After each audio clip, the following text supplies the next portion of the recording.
Good evening, everyone, and welcome to the stream. Tonight's going to be our first simul stream, and nothing can possibly go wrong as a result of that. For those of you that are new to the channel, I am Newt Mechanist, and we play a variety of games here alongside my cats. As you can see, a couple of them on the screen right now. Top center, we have Ember, who is just rotated around to toast the other side. And then top left, we have Sky, who is up in his traditional spot on the cat tree. Then bottom left, you could briefly see her. The black and white cat was Sammy. We don't know if she's going to show herself again. Two are not visible, Mason and Sherbet. They're tan and white cats. But they will potentially show up, especially Sherbet likes to follow Sky around. But yes, tonight is going to be a continuation of our Phoenix Wright Ace Attorney Trilogy playthrough. We're on the third game, and I believe we're heading into the second case. So that should be a good time. Now we try to keep things casual around here, so if you feel like chatting, feel free. Definitely always available to answer questions or just talk during these. One of the things I like about this sort of detective game is that it gives me plenty of time to chat with folks during it, since I can always just stop reading the text. Alrighty though, let's switch over. Pause my music track there. Switch over. We've got some nice Phoenix Wright sound going on. Center the camera on Ember. Switch over to full cat a moment here. Switch over to this. To this. And then into this. There we go. Chat in the top right there only tracks YouTube chat. So if you are talking in Twitch, I do have another window that I can see that through. Detective, we made it. What a relief. Glad the jewel is still safe. That silhouette looks like Gumshoe. You said it, pal. It must have been something. Would you mind opening the safe just to double check?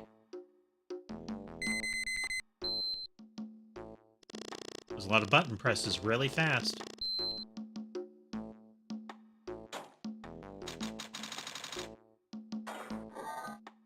That is a lock. We've been had. Mask to mask. Salutations. Turn on the searchlights. So we have a heist story this time. Somebody will be framed for. Much more laughter. Excuse me, but I'm afraid I must be leaving now. My people need me.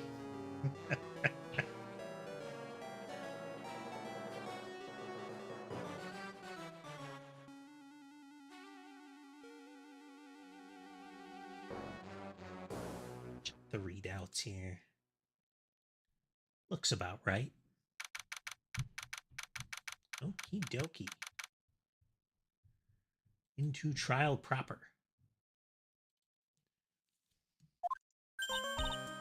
Oh, Maya's back. Or is this before Maya left? I thought this game... I don't understand the Phoenix Wright timeline. Because we're on the third game. Is this supposed to be happening before some of the others? Because Maya becomes our sidekick in the first game, I thought.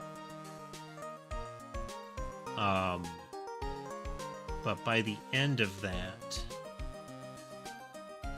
she leaves to go back to train at her village. And now she's back in this one. Does that mean that it happens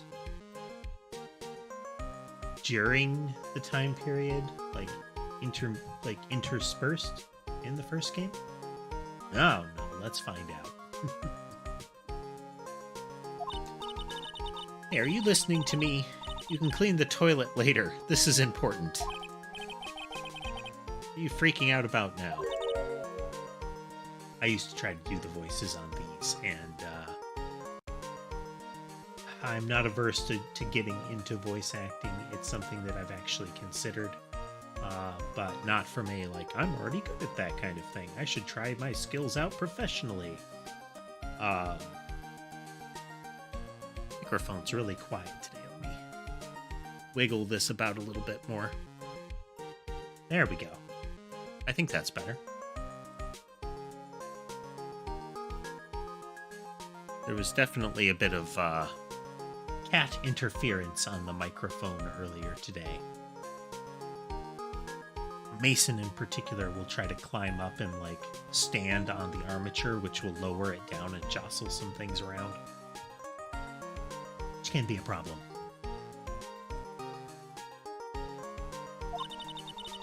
Today will be the last time you talk to me that way. Huh? We're about to hit the big time. Big time? What do you mean we? You don't mean you and me are... Don't be silly. I'm talking about me and Pearly, of course.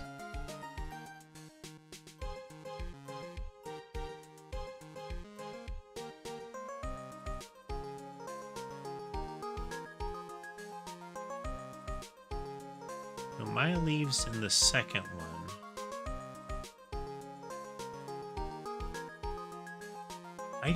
I don't remember. Oh, there's so much I don't remember right now.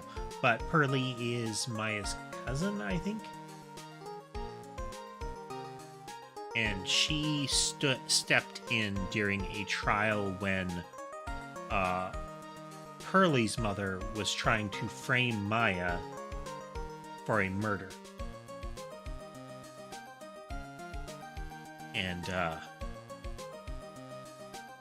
Pearly filled pretty much the same role and showed up a couple of times after that.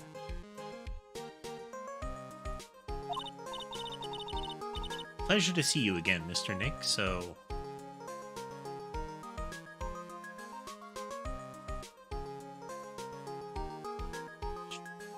Oh, man. Girls, you haven't changed a bit. Wait, what are you doing here anyway? Haven't you heard, Mr. Nick? Here, take a look at this. Some kind of poster?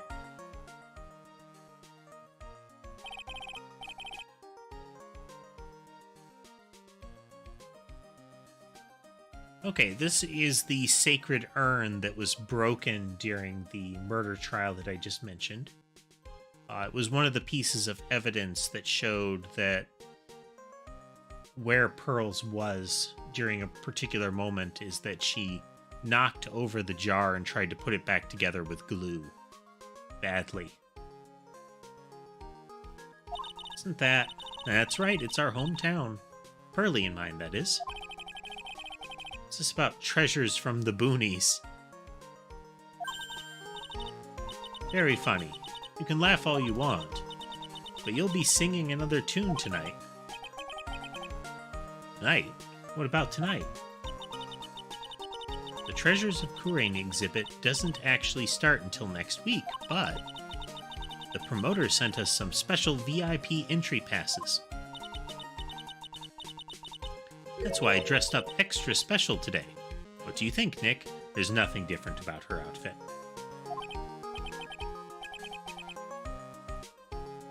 Same Maya, different day.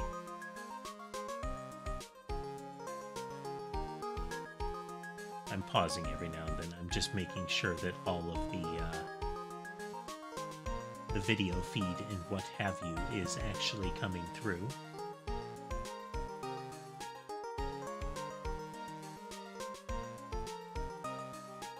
Yep.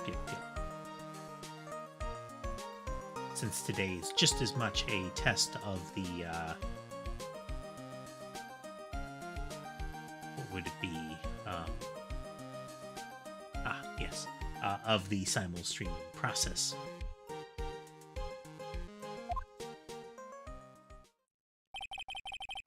This young lady here is Maya Fey. Maya Fey being the sister of his mentor, Mia Fey, who was killed in the trial that had the two of them meet for the first time.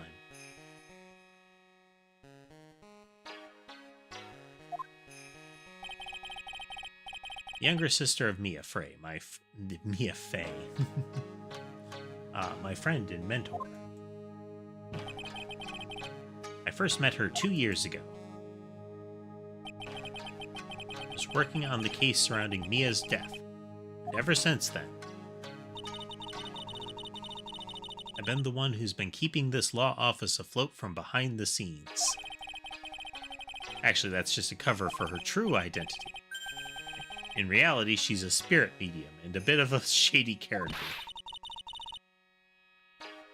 Hey, who are you calling shady?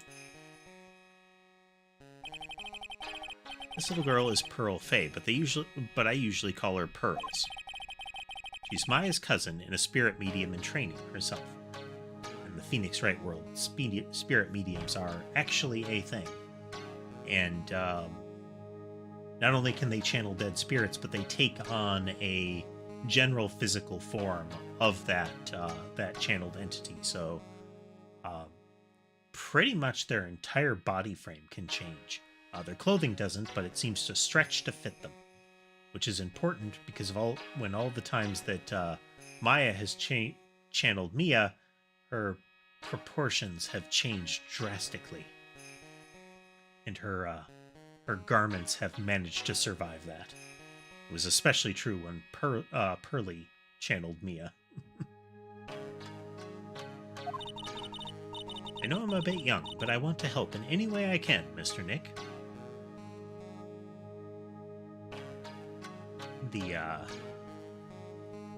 This is another one of those oddball sequences where it seems like Phoenix is having an internal monologue. Ow, Sammy, please stop. Sammy is sitting on my lap, but I must have pet her just a little bit wrong, so I got a murder mitt embedded in my hand. Still, she is not a fan of the idea of her claws being trimmed. Every maybe week or so, I managed to get one.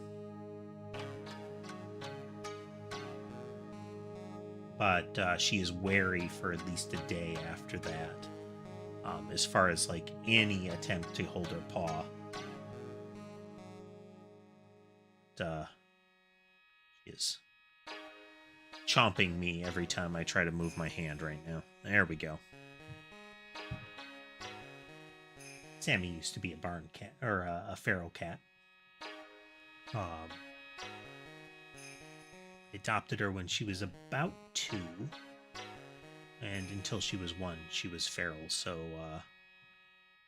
her adaptation to indoor life has been excellent, but she is still a lot more wary than the others are. Sherbet is of similar wariness, but with Sherbet, it's more skittish as opposed to learned behavior, you know?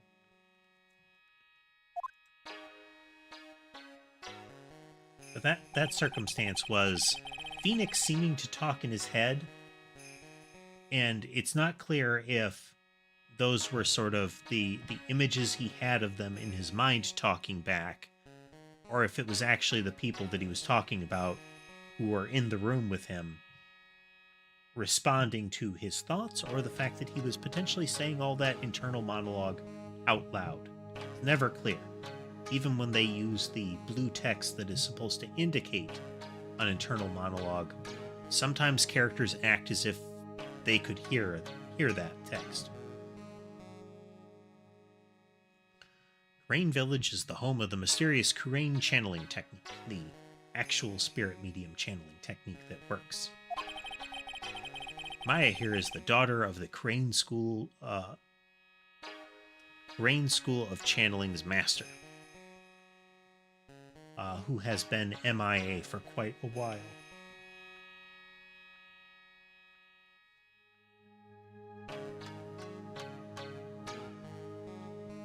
Buttons, there we go.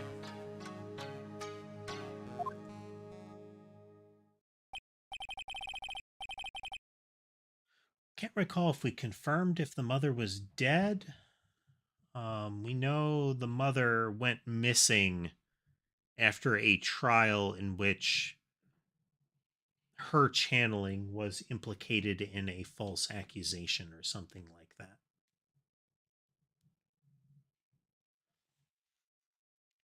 Or an incorrect one. I know it sounds ridiculous, but it's no joke. I've seen her power with my own eyes. Hey, Directrix. Welcome back. Joining us for some more Phoenix Wright?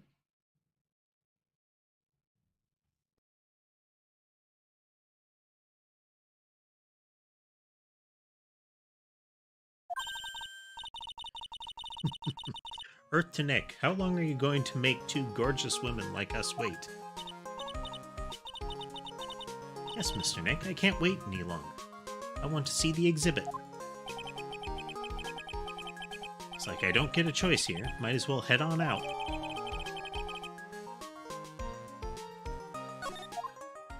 So we have the picture of the... I guess it's supposed to be a poster, but they make it look like the picture of a poster. But in any event, how you been, Directrix?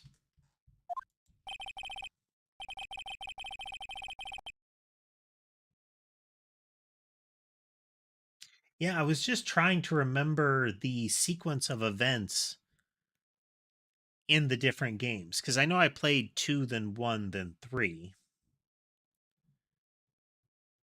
I think. And Maya shows up in this one. And I thought in 2... What wasn't our meeting with Maya and her...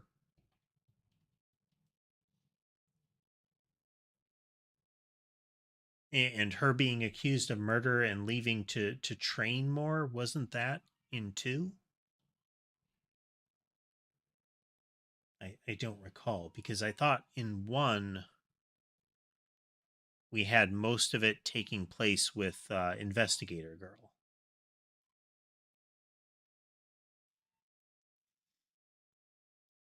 Lordly Taylor, the city's fanciest and most expensive department store.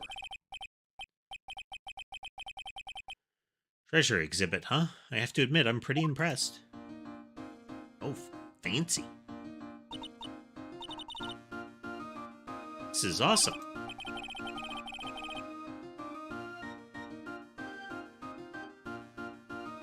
Oh, okay. Okay. Yeah, that makes sense, Directrix. So, the first one was... Yeah, okay.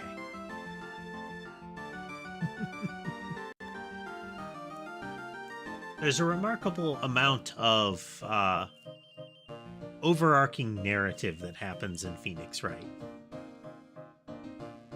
Especially when you include, like, the Apollo Justice ones. Yeah, you can make even the cheapest junk look great. It all depends on how you display it. Oh, they even have the dusty old hanging scroll that was in the Fay Manor storeroom. Oh yeah, I remember scribbling on it when I was a little girl. On the family heirloom? Say, Nick, the person in charge of this exhibition is waiting for us in the basement warehouse. Alright.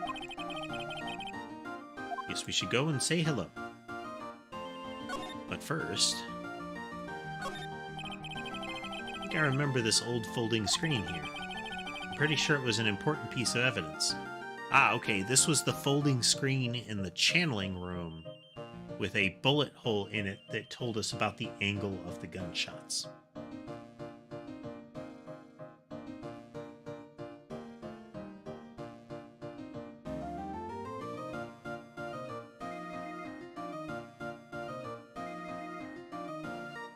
That is true, Directrix. That went on for a while.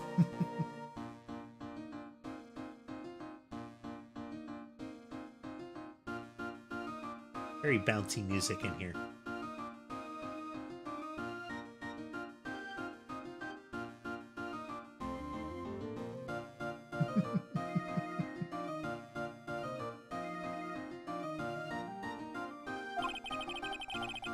That murder case that happened in Crane Village. This folding screen is the greatest of all the spirit channeling secrets. The 6-leaf Crane Sacred Writings folding screen.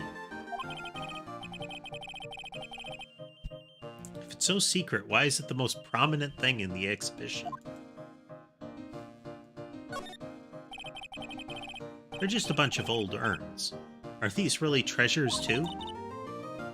Of course they are. This is a treasure exhibit, isn't it?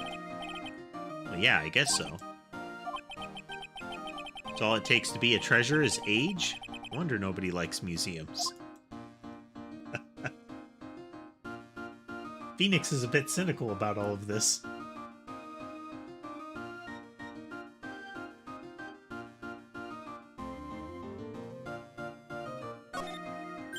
Oh, scale model of the town, okay. Took me a moment seeing it from this angle, but yeah, this is the bus stop that we always see from the center of the road right here. It's like the opening area in Crane Village, and then the giant rock with like the ceiling cord around it. Hey there, Revy. Welcome to the stream. Yeah, I think we're in the second trial now. We got through with the tutorial trial before, where we got to play as Mia, and she encounters Phoenix for the first time. When Phoenix is as bumbling and incompetent a witness as he generally is a lawyer.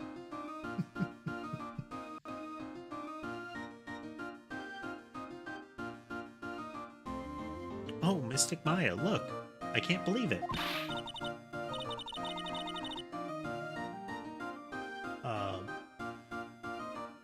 But yeah, Revy, welcome to the channel. Are you new to the streams? I know some folks lurk for a while before they chat. Which is okay. So cute. It's a little diorama of Crane Village. Yeah, look at that. But somehow it seems to reek of dreariness. Oh, Mystic Maya, it's your house. It even says Fey Manor on it. You're right. Ah, okay. I ask so that I can spare you the introduction if you don't want it. Yeah. Like I said, if you feel like chatting, feel free. Always nice to talk with folks during the stream. But if you don't want to, feel free to just watch and listen. And or. I kind of want to add the famous in front of it. Don't do it, Maya. They might get mad. Oh, okay. She was proposing writing on the exhibition there.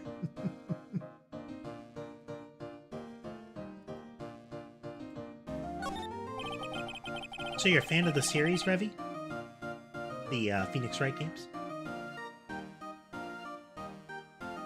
Piece of cloth with a ton of finely written characters jammed onto it. Probably esoteric knowledge only the mediums would know. Let's see. It's the title in English. 108 Ways to Save Money.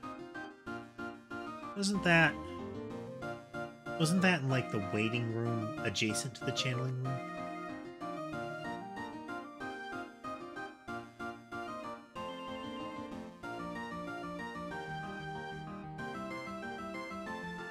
It's fun. I recall playing one of these before the stream started on like DS or something like that way back, to the extent where I pretty much forgot everything heading into our playthrough here.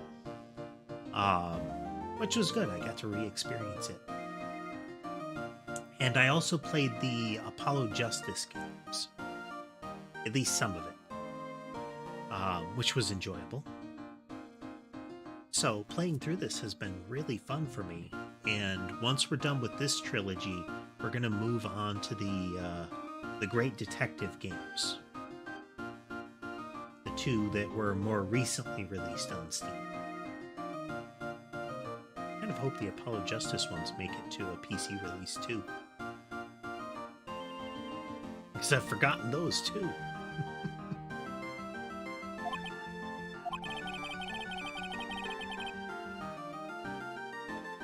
Pretty sure the number has gone up since the last time I saw it. Okay.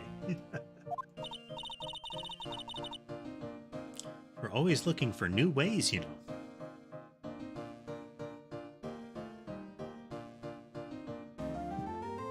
Well, we've already botched the chronological order portion, Revy. When we started the Phoenix Wright trilogy here, I don't know how I did it, but I accidentally started on the second game.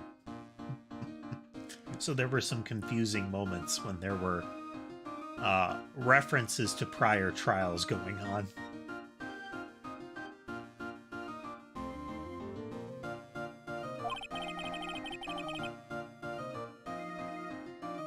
Being a medium sounds like a rough way of life. What's with this big cushion, just lying around with nothing on it? Well, it must be for the greatest treasure of all. Greatest treasure? Is there something like that? Huh? Why, of course there is. Right, Pearly? Oh, yeah, of course.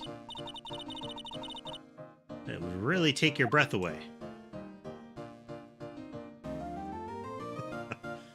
I like how they make them sound kind of like scammers during this.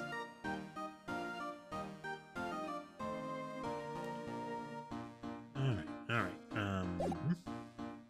Okay. I have to remember the controls since we're now up to 3 detective games with completely disparate controls schemes for our weekly streams, and come Thursday we're probably going to add a 4th one, also with a completely disparate control scheme.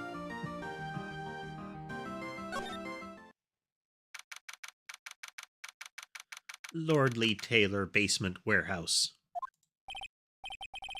Yep, this is a basement warehouse.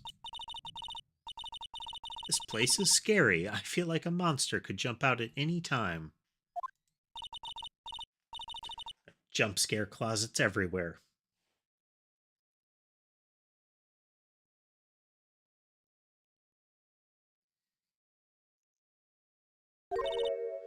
Don't worry, Pearly, I'll protect you. Oh, Mr. Wright.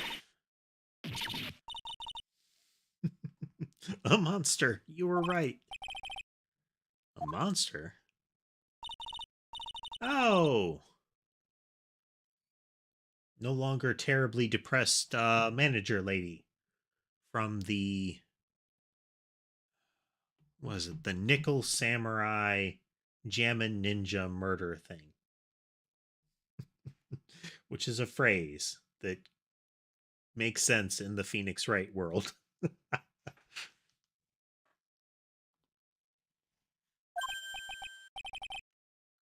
I know you.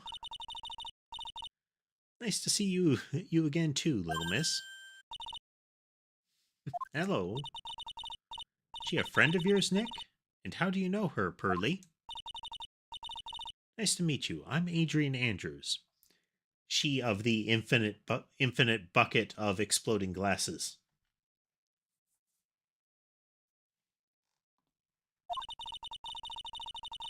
I'm in charge of the promotion and planning for this treasure exhibit.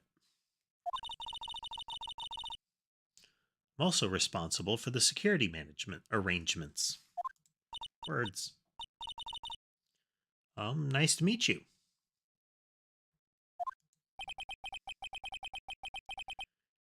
Adrian sure has changed since we last met.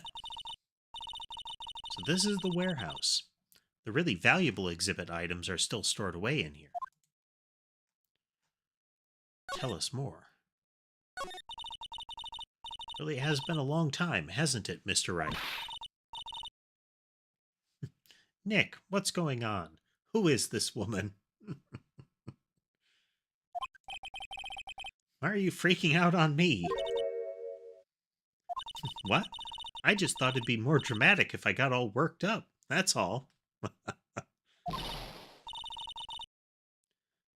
Mystic Maya, you shouldn't let him off the hook so easily. Pearl is um fixated on the idea that Maya and Phoenix should definitely be a couple. Um, there is a bit of a will they, won't they vibe between the two, but, you know, knowing Phoenix, he would be oblivious to that anyway, so. Please, Maya, don't say anything that'll needle Pearls further. Mr. Wright was there for me when I really needed help. All it took was for him to implicate you in a murder.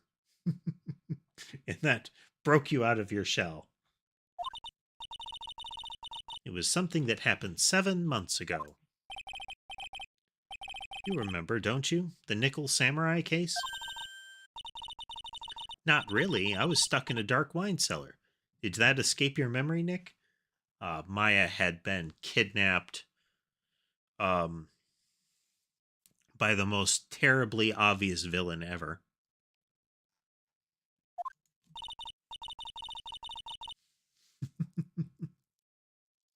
After that, I quit being a manager and started this job. Wow, that's tough.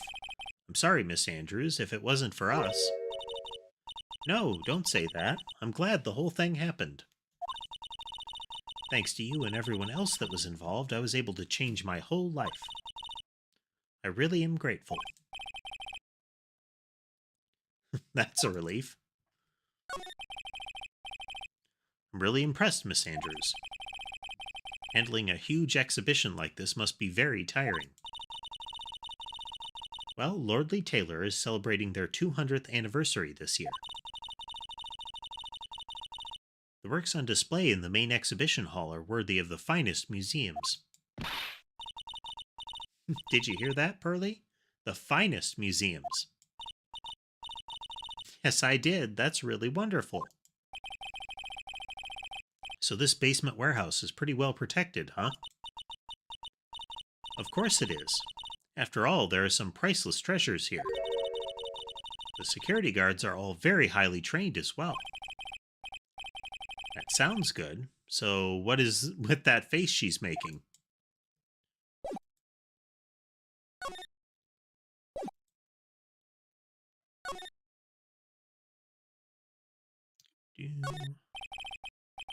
This computer. It looks like it's hooked up to the security camera above. And that means what? Camera is set up to take a photo of anyone that goes in or out of the storeroom. So I guess the implication is that it's pointing at that cage door there. And the data from the camera gets uploaded to this computer here. That's what. See, that's some pretty high-tech stuff. I mean, it's a big, chunky old camera. Not too bad for a security camera. For a while, I was looking into that kind of camera for my, well, I was looking at cameras for my cat cameras. And I've come up with some good, inexpensive ones. They're not outdoor rated. Big cameras like that can be outdoor rated, and that's part of the expense. Doesn't look like it's a wireless sort of camera. And usually those have like all the cable feeds off the back. But how they talked about it, the PC is acting as an NVR for the camera, where all of the stuff comes in. There's actually software you can get to act as like an OS for a computer that lets it act as like a super NVR, where all of the cameras can be wired to it. You can get like multiple feeds going at once, that kind of thing. To some extent, that's what I'm doing with OBS with things like this. Um, each of those being individual camera feeds, you know.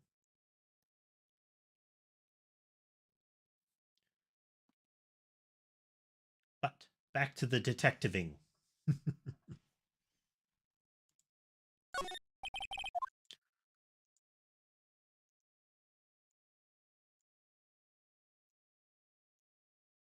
Burr.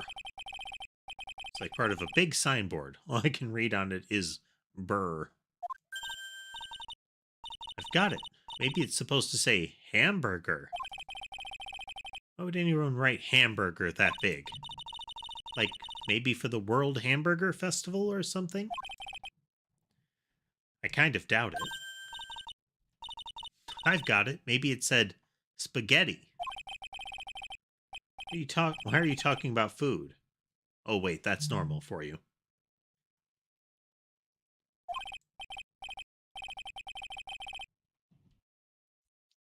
Wait, it says burr. There's no way it could be spaghetti. Well, maybe it was a typo. It might have said Spaghetti Festival. What do you think? Okay, okay, to me, besides spaghetti is the only thing more tangled than your reasoning.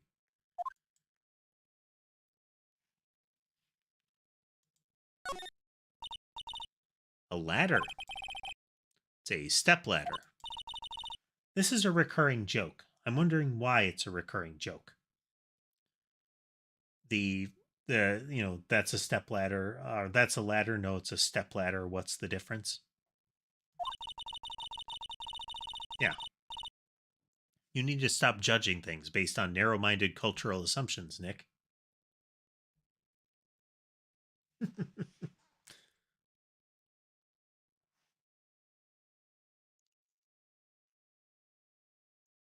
Yeah, okay. Yeah, that about lines up. The idea, the idea that that joke shows up in every game, that makes some sense. Well, the joke still doesn't to me, um, but I definitely recall it being in another game. Well, in another one of the three so far. Right. Sorry. Why do I feel like we've had this exact same conversation before somewhere? Ah, a little bit of fourth wall going on there.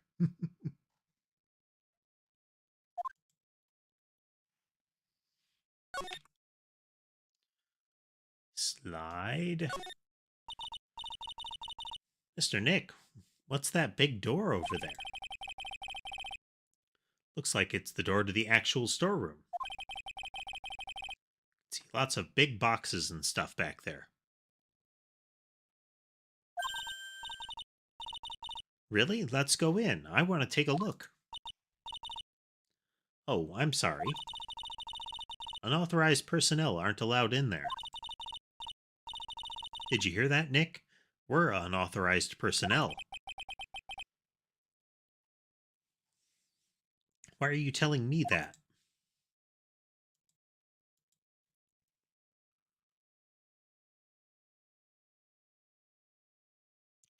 I'm trying to understand how this bar is going to secure the door closed. Nominally, there's a sort, or you know, it looks like there's. I keep saying nominally for. It seems like, or it looks like that was the intent, but that's not really what nominally means. Anyhow, uh, this bar across the door would definitely hold it closed, at least to some extent. Uh, but for the door to be able to open, unless the whole thing is pivoted to the side and that line in the middle is just cosmetic, which we can't count out, then the bar would have to be able to slide to the side, and that padlock wouldn't prevent that from where it's sitting, which should mean that you can just slide that bar right out. Then why is there another little notch here? Is that like knob of some kind? I don't know. Or is it a further extension of where the bar could go? This door presents only questions.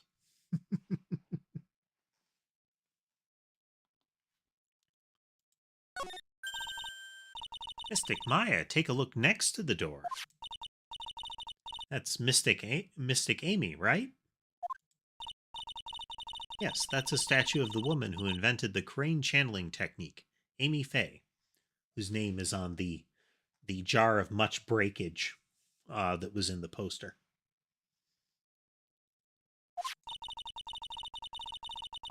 This statue is on loan from one of the training halls of the Fay branch family. In fact, it just arrived this morning.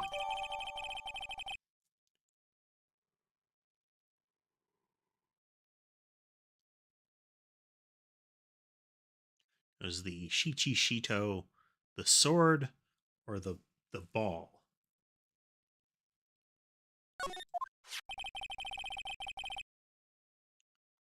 It's that creepy looking thing she's holding.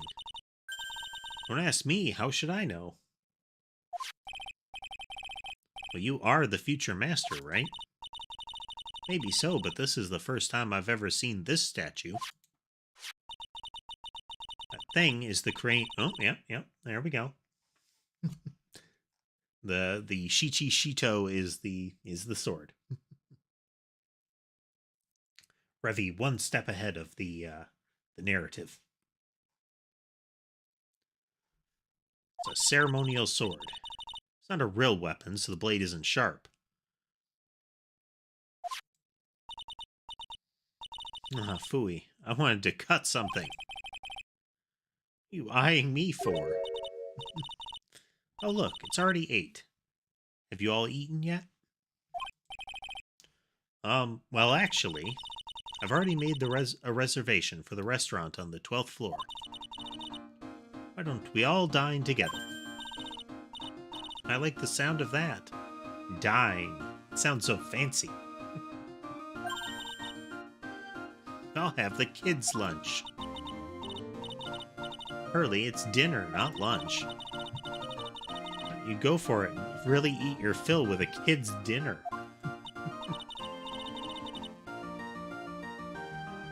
One kid's dinner for me. Shall we head upstairs then? After that pleasant evening, all that remained was to wait for the exhibition's opening. It was wonderful seeing Miss Andrews looking so happy. None of us could have imagined that the very next day something terrible would happen. You should have imagined this, Nick. Like, you have to wonder how many genuinely, like, good normal days Nick has had. And I mean, like, how many good days? Like, purely good days. Because you don't get the impression that everything is going swimmingly at the law firm. Um, but then one of these, like, I could get the first, let's say, 3 cases that are directly involving Phoenix Associates or similar. But after a while, it's the none of us could have expected kind of lines, you know?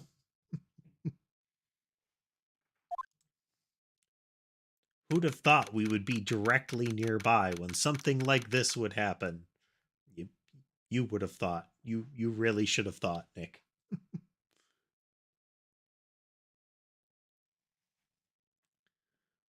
Oh, hey there, orcs, joining us from Twitch. We're doing well. We have started simul streaming today. And we're still primarily streaming on YouTube. The chat up there is the YouTube chat. But I figured I would get the Twitch channel up and running again now. And so it is. So I apologize if I'm responding to somebody that the different groups of folks cannot see. But it is what it is, and I'm not able to get I wasn't able to get Restream working in a satisfactory fashion. And by that I mean it looked bad.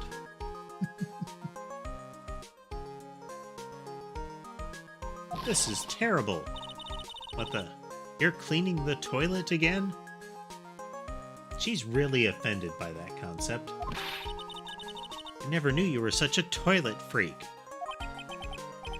Give me a break, would you? My brain just hit the snooze button for the 5th time. I'm going to turn on the TV. It's a very determined look from Pearls for that.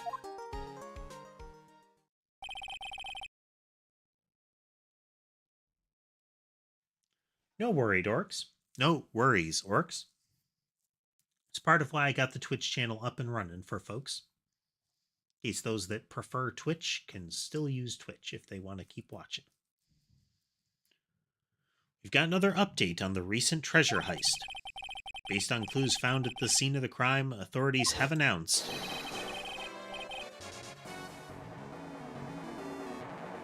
Oh, he's got a theme song.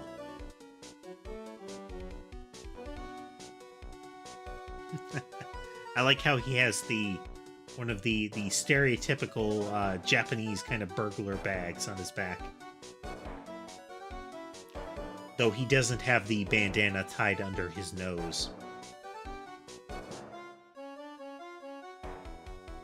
But man, everything about that person is ostentatious. Gigantic epaulets, gigantic, what are they? The cuffs? I believe it was the work of the renowned phantom thief, Mask Damask. Mask the Mask? According to a spokesperson, Lordly Taylor received a threat letter some days ago.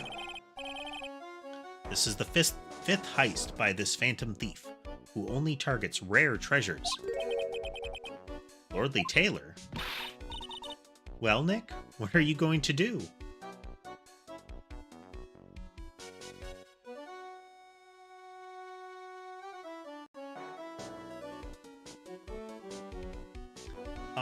Was it the same in the Japanese version?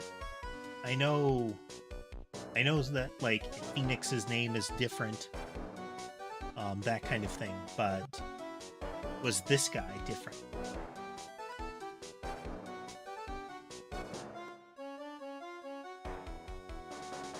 Because sometimes they try for a similar, like, spin on the names.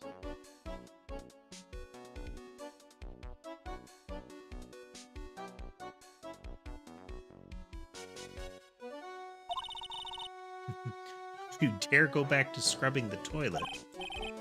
Okay, so it was the same. We'll have to look at it again. Treasure? Lordly Taylor, you don't think?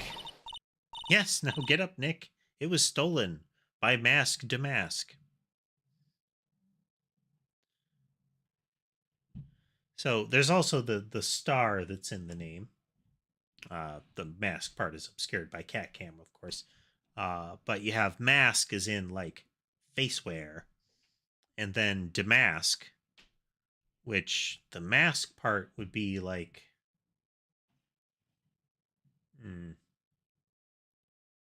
That's kind of like masquerade.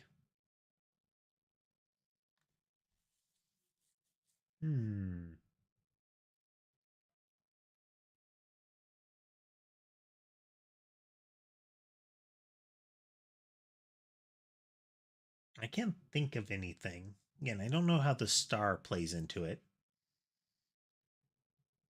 It's got that, you know, the artist formerly known as Prince part going on there.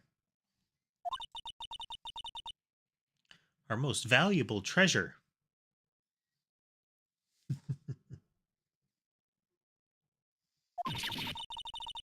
Crane Sacred Urn was stolen. Bum, bum, bum. Tass joining us as well on Twitch. What? Refresh my memory a little. What's this sacred urn? It's only the most important treasure in Kurain Village, that's all. Look, it's right there on this poster.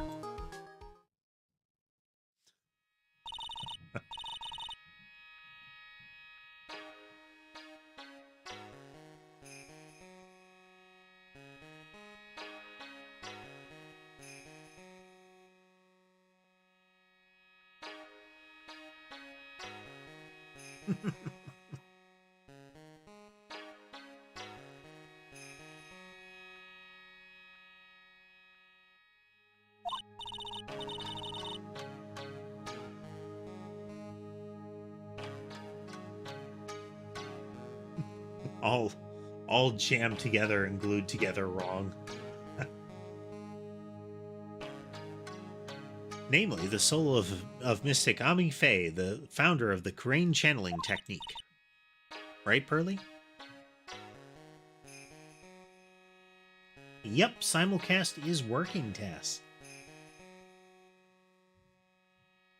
And it doesn't seem to be having a seriously negative impact on this, on the relay box here. Well, I suppose I should verify. Yeah.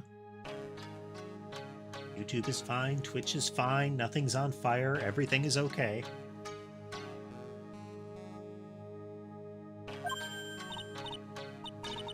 Ah, yes, that's right. That, you know, super important vase that you broke. Hold up.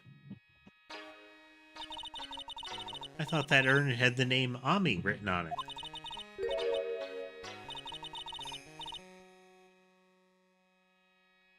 That is correct, Tess. I had been experimenting with Restream to do that. I had been using it for a bit in prep for doing something like this, but Restream was fiddly.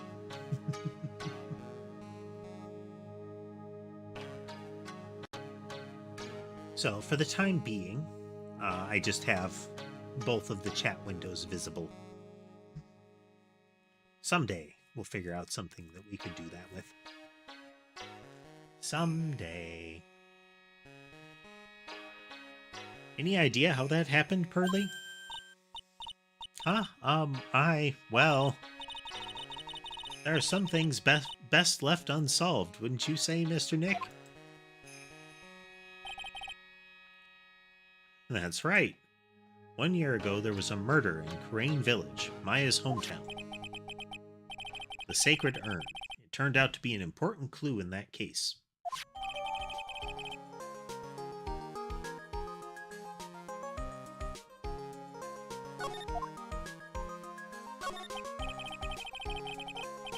Okay, the toilet is shinier than the judge's head. So let's see what's next. It's another fun one. The Judge. They at least get different, like, supposedly different judges in the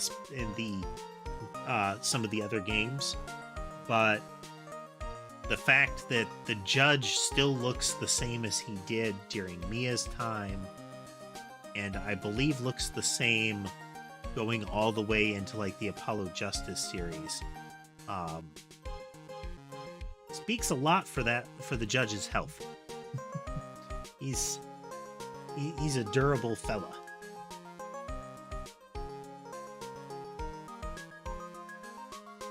Even the implication that, who was it? Damon Gant, the police chief with the most evil sounding name, seemed to be personally acquainted with the judge during his time, and it seemed like that puts it back another chunk of time, you know?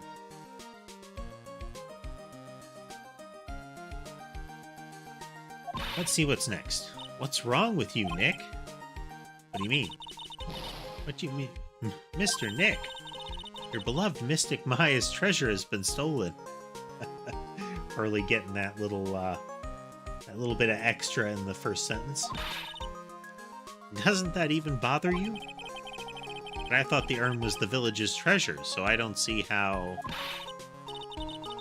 The village is Mystic Maya. She's the future master of the Crane School of Channeling. You know what I'm talking about, Mr. Nick. I won't let you say you don't.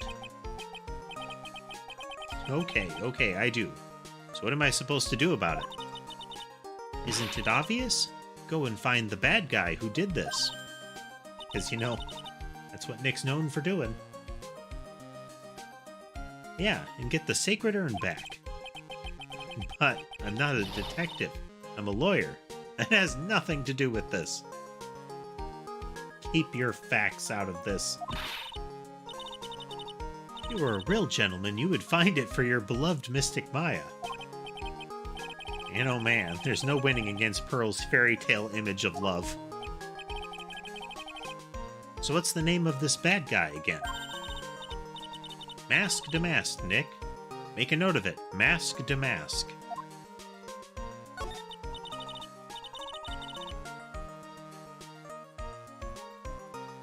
Well, we don't have voiceover, so I guess it could be Mask Star Demasque. Oh. It could be. You know. Mask, you know, unmask you.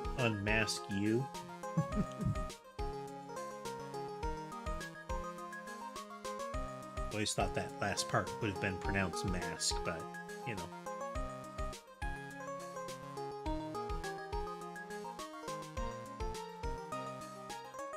Oh, it was terrible. I was arrested and everything.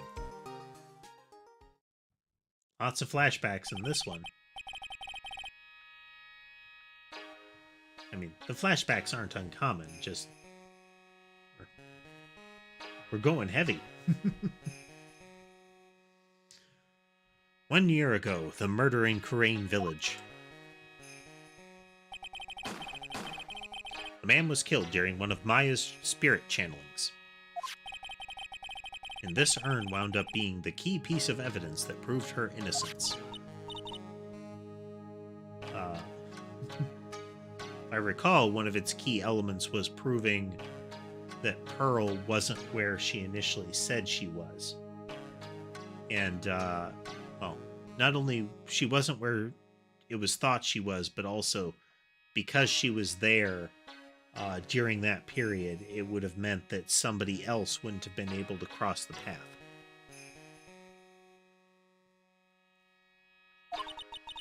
Mr. Nick, would you mind not telling Mystic Maya about that?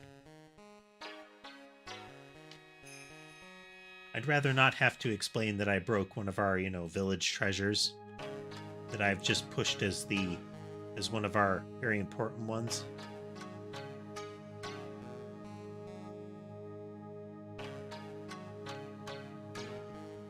Hey there, casemate.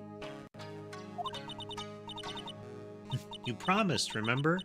You said you wouldn't tell anyone I broke the urn, she said out loud, next to the person that she doesn't want Nick to tell that she broke the urn. Now remember, this urn used to say Ami on it, or Amy on it, either way.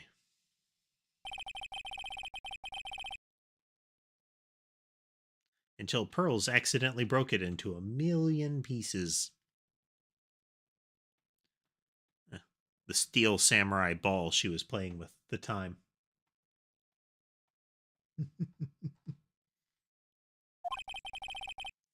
She tried to secretly fix it. Let's just say it didn't work out so well. Sorry, I'm not so good at arts and crafts. Spelling, either.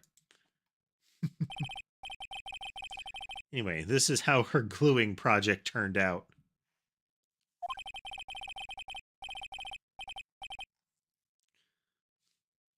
She put the pieces together wrong, and now, instead of saying Ami on it, it says I am.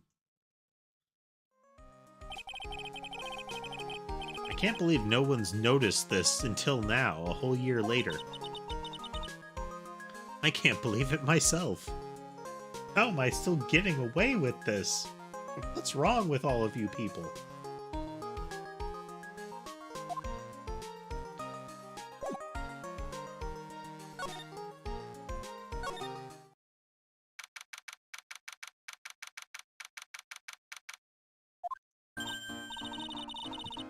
Right, let's see if we can find some clues that might lead us to the bad guy.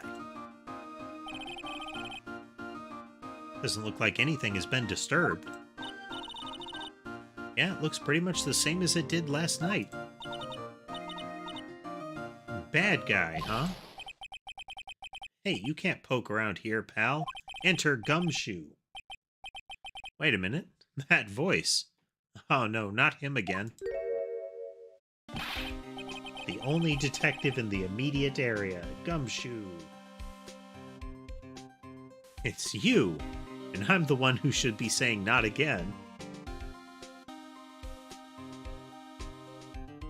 Yeah, we've got a lot of the old crew back together, casemate.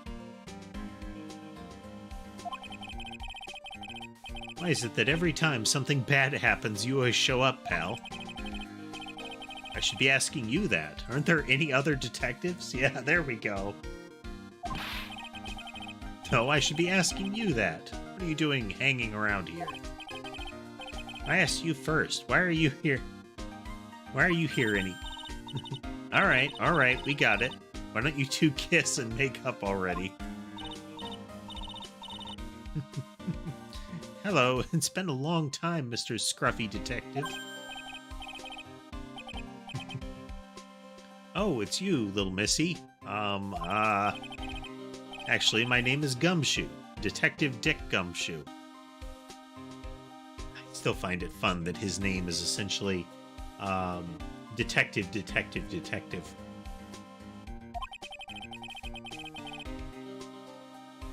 Now is a good chance for you to try to remember it right. If it's too long for you, you can just call him Dick. Okay. It's good to see you again, Mr. Detective Dick. Yeah, good to see you again too, I guess.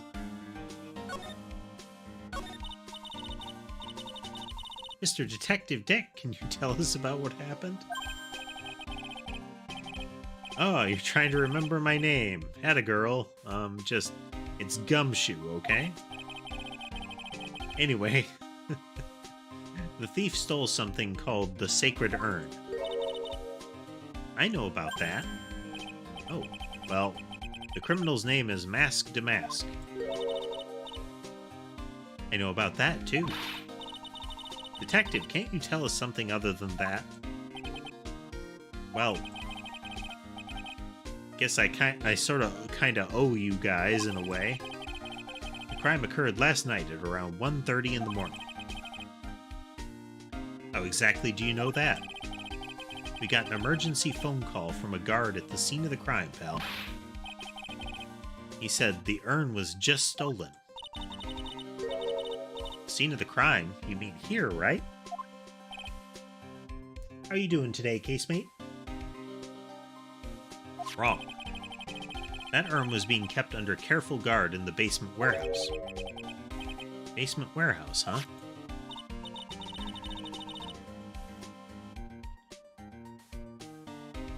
So who is guarding the basement warehouse? That guy. It's all his fault. It's all his fault the thief got away, pal. He solves one case and gets a swelled head, thinking that he's an ace detective. Ace detective?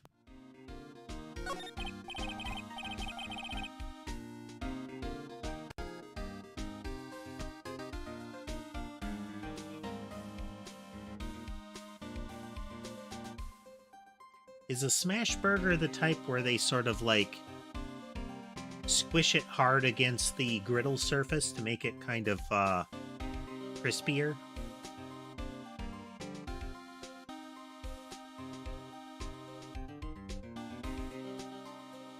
Ah, I've never tried one of those, but it seems interesting.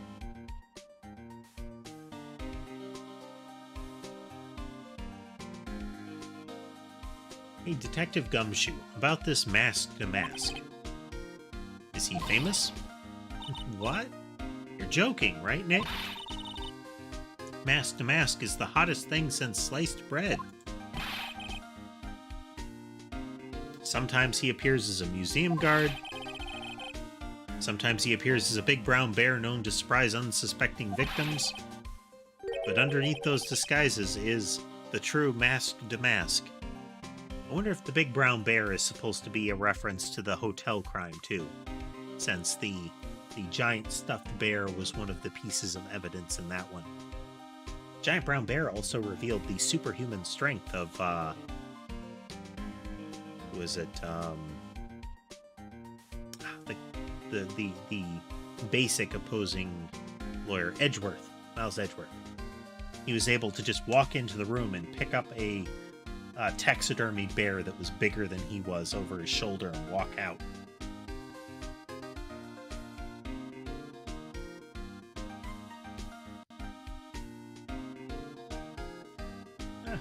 I might have to look around into that. I don't know if we have such a restaurant anywhere in the vicinity, but always good to try new things along that, right? But underneath those disguises is the true mask to mask. So he's some kind of master of disguise, huh? He only goes after the finest works of art, pal. Last night was his 5th heist. Lordly Taylor had only cooperated, I could have caught him this time. What? Then you knew he was planning on stealing the sacred urn? Of course I did. The guy always sends his calling card before he steals something. The fun little trope with, the master thief is the idea that he tells the target of the theft that not only is he gonna do it, but what he's gonna steal. Calling card, huh? They mentioned that on TV. So why do you call him an ace detective anyway? That's what he calls himself, pal. I didn't make it up. So what's he like? Well, like I told you, Mask to Mask has made 5 heists so far. On the 4th heist, Mr. Ace Detective managed to get the stolen treasure back. Wow, that is impressive. All by himself? Yeah, I gotta admit it, pal. Maybe he really is as good as he says. Every time the thief sends one of his calling cards, we send our men on a stakeout. But none of us has ever gotten so much as a glimpse of the guy. But Mr. Ace Detective was able to retrieve the stolen treasure from the thief. Yeah, that's not sus at all, is it, folks? Nobody's even gotten close to the guy except this person who showed up after several heists and was able to just find the missing treasure and bring it back. He's at the scene of the crime right now, looking for clues. Down in the basement warehouse, huh?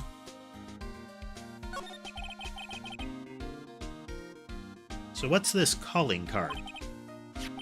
Here it is. But don't show it to anyone. It's top secret, okay, pal? Nobody can see this thing. It's top secret. Here you go. What's this mark on the front?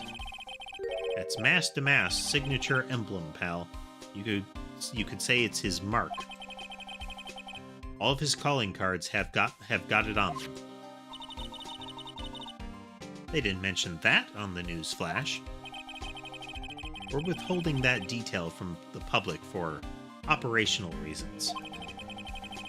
The only way we can tell if a calling card is real or not is by this emblem.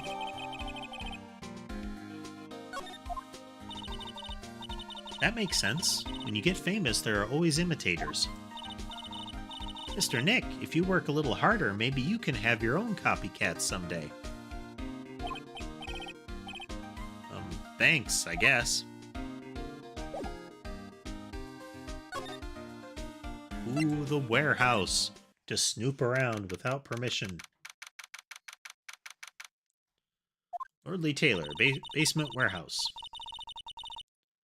No matter how many times I come here, this place always gives me the chills. Probably because it's air conditioned to protect the art pieces, you know? Welcome to my private little banquet of chaos. The heck does that mean?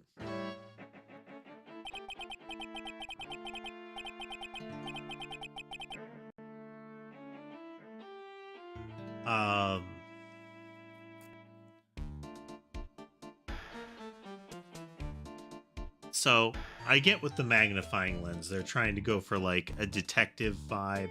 So you've got the magnifying lens, you've got the fancy suit,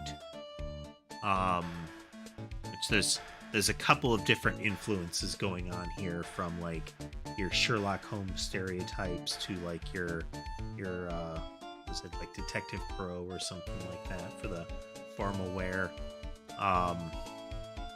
I don't get where the Yu-Gi-Oh hair comes in. But the angular facial features, the point, like the sharp point they've got with the nose, the fact that when he was opening his mouth when he was talking, they emphasized like the canine tooth, and then the jagged look on his hair. A lot of that is stuff that you see on a lot of villain designs. He does not have inhuman proportions, though. That's another thing they'll do with villains. Sharp features and sharp angular features and inhuman proportions, like larger, longer head, long fingers, those kind of things. I'm afraid I have very little to offer, but please make yourself at home. Who are you anyway? Silence? Did it look to anyone else like he just like grabbed the handle on his eyeball and stretched it out towards you? Because that's what it looked like to me.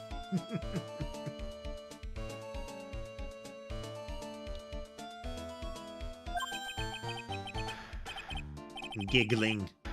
Now I see. It's all become clear. What do you see?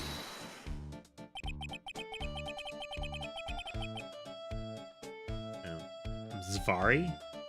I'm gonna say Zvari. The truth has once again been elegantly revealed to me. That man's got a nose.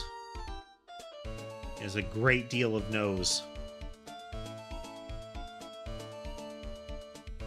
A lawyer and a spirit medium, neither very advanced at their trade. Am I wrong? Yikes, that's scary. How did you know that? How, you say? The universal skeptic would say that how is nothing but a question of why. I'm a traveler of both time and space, and a swimmer of dreams. Yeah, he does have kind of that vibe. The penguin, but with access to hair dye.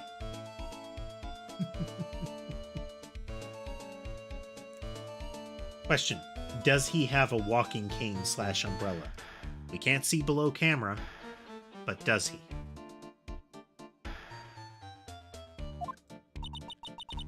What is he talking about? I can't make heads or tails of it. Without further ado, let me fulfill what should be the first duty of any gentleman, and introduce myself. My name is Atney, Luke Atney. Ah!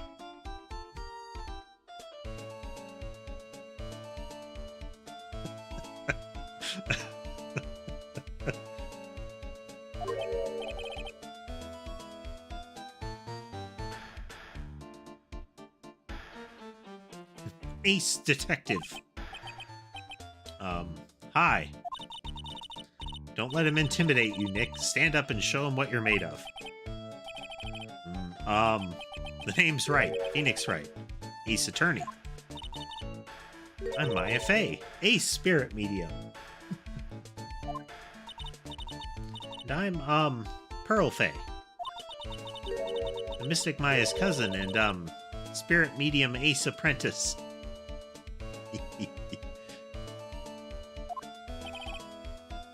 Excellent. Well then, shall we begin our little game? Game? What does the phrase one short of a baker's dozen... Why does the phrase one short of a baker's dozen come to mind with this guy?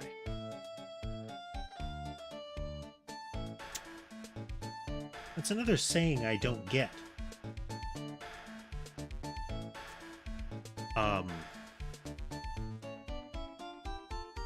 Okay, I guess I can see this. So, baker's dozen being 13 is because there was very stringent regulation on the amount of bread that had to be in a loaf. Like, back in the old day,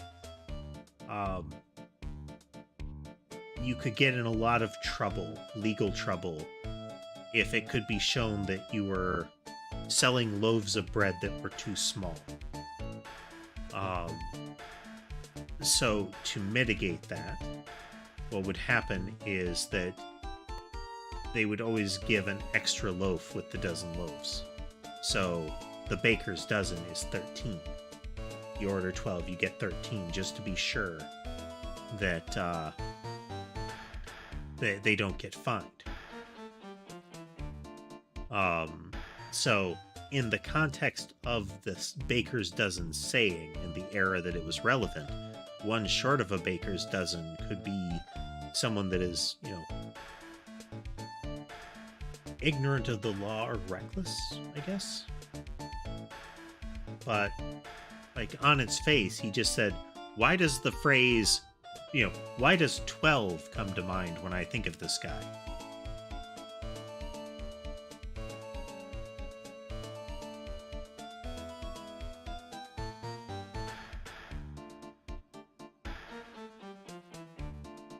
Ah, okay, casemate. So it was supposed to be short of a dozen. Short of a baker's dozen isn't a real saying. It's a weird amalgamation of two sayings. Yeah, I can see that.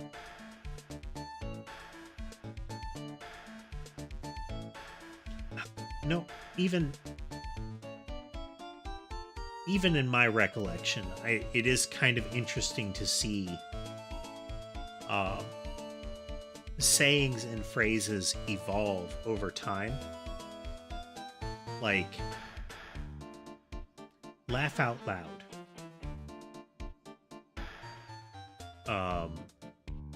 How the online abbreviation of that became LOL as an acronym. And it became so proliferated that after a while, people only encountered that as LOL, not an acronym, but a word to indicate laugh out loud. A word that people would say out loud. And then it becoming sarcastic.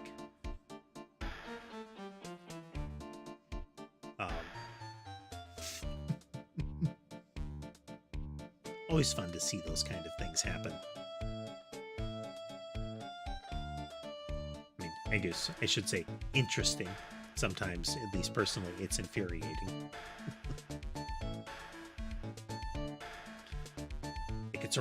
It's allowed to evolve, but please don't use it in a context that is opposite of its current meaning.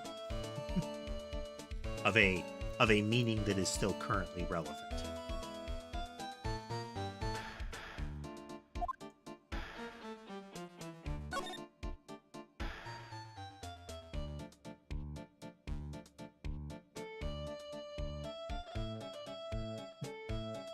Once again, definitely some good audio in these games.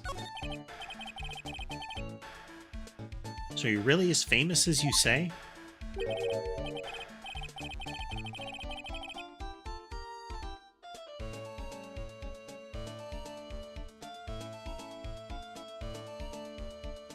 Of course.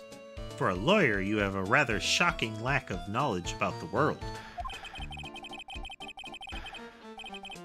You know, that ring looked really big when you see it head on, But now that we see it from the side, that's a gigantic ring. Like, he went into a jewelry store and said, "You know, I was in the candy shop yesterday and I saw a ring pop. I'd like you to make that into an actual ring."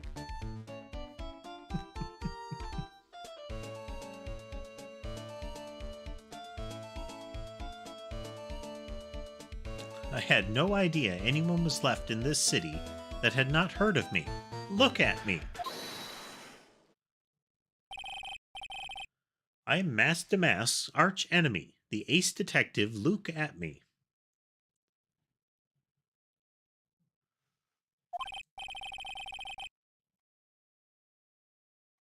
At this moment, there are two mighty figures which loom large over this grand city. One embodies the nefarious forces of darkness, the other the angelic cherubs of light.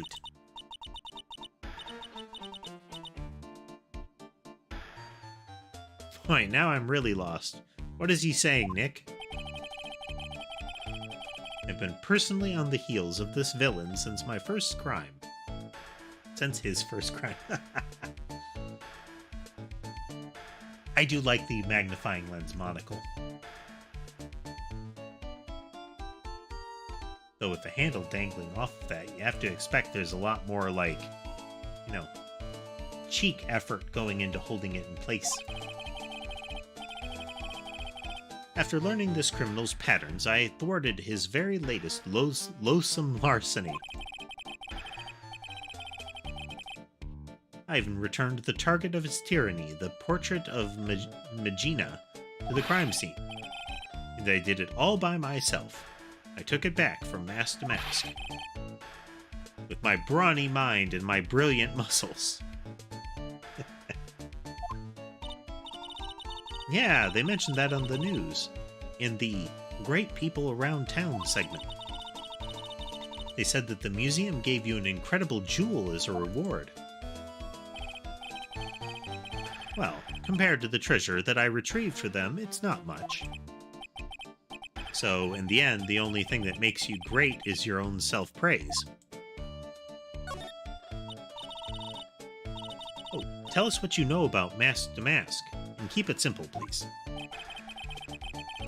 Like about how I have devoted my life to thwarting his dastardly deeds. Last night, here in the bowels of this store, we were locked in a most glorious battle. I see. Huh? Hang on a second. You were here last night? Here, in Lordly Taylor? Naturally. Wherever Mask to Mask goes, you will find Atme laying his elegant traps. Elegant traps? More like Damask out-eleganced you and made a beautiful getaway.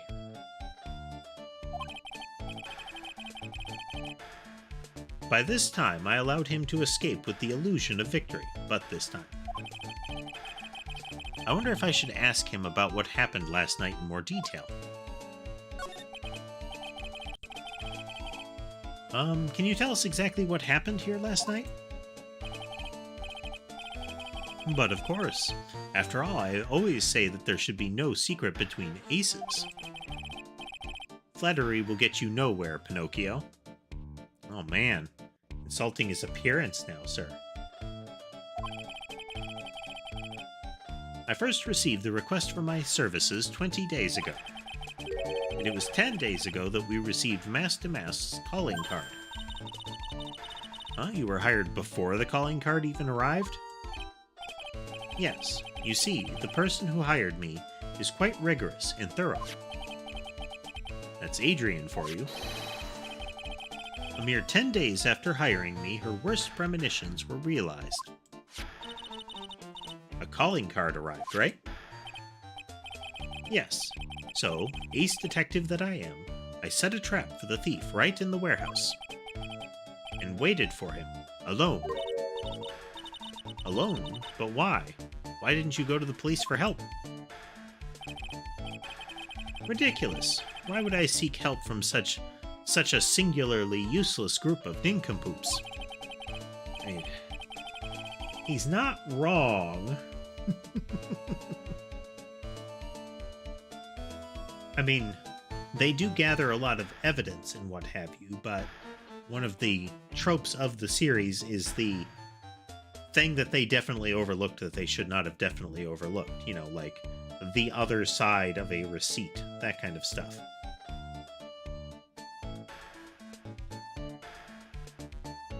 You've got a lot of nerve. After all, it was you that let Damask get away.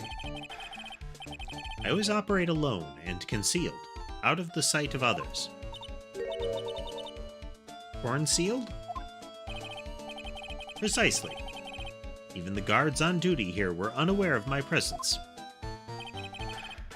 To fool your enemies, first you must fool your friends. It's my own original proverb.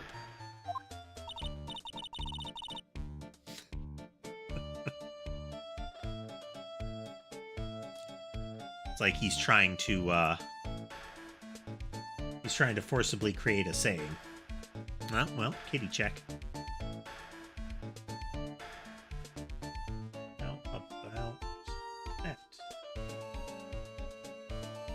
Oh man, Sammy in full bagel there.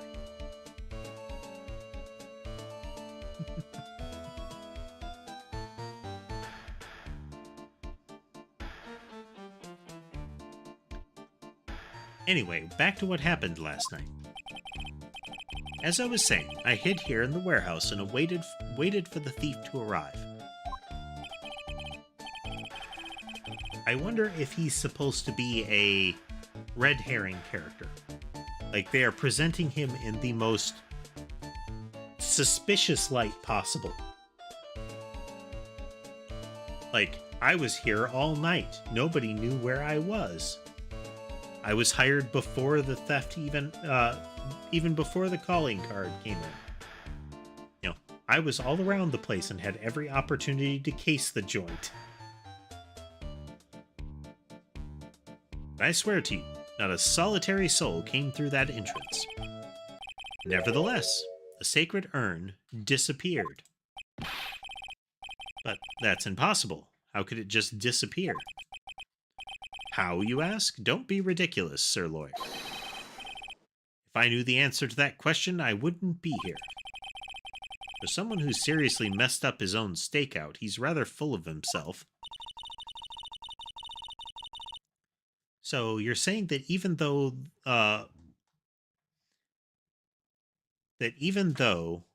no one came through those doors last night, our precious urn still somehow vanished from under your nose?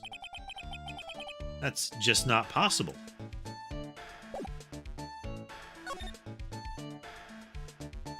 Commence the snooping.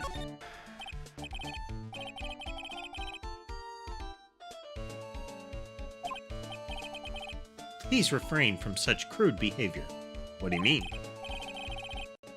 This criminal is an artist. The crime scene is the canvas upon which he paints. Really looks like he's stretching his eyeball out. Like, I feel like it would be terribly interesting yet terribly disturbing to see from the side right now.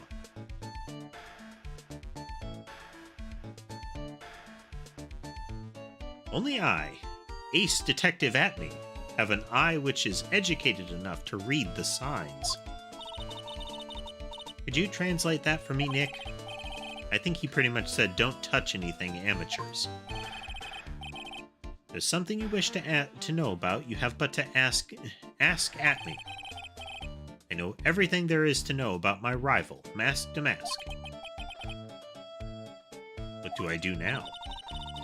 Does he have any top-secret information? Stuff that only a real crime buff would know?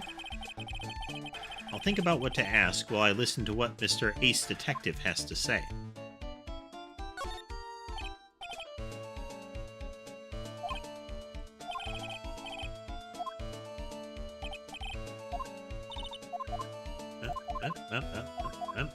Same thing. Okay, we can't... He's not going to let us touch anything here. Hey, this is moved. The sword is bent. There's pink paint splattered everywhere. There's this box with pink paint on it. Camera's still pointing the same way. I don't see anything else that has changed other than statue moved, pink paint, box with pink paint, bent sword.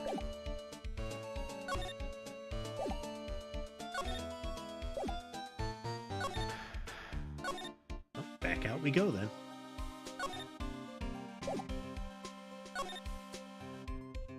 Bounce around, check for flags real quick. Okay, so we're gonna have to present evidence, I expect, to at me here.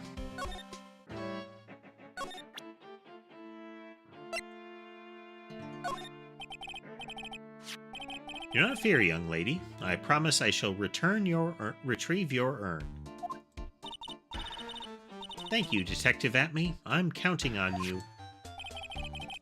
The final round between Detective Luke Atme and Mask Damask is set to begin. Still, there's something funny about this guy. Yeah, but don't forget he managed to retrieve the treasure from the last heist.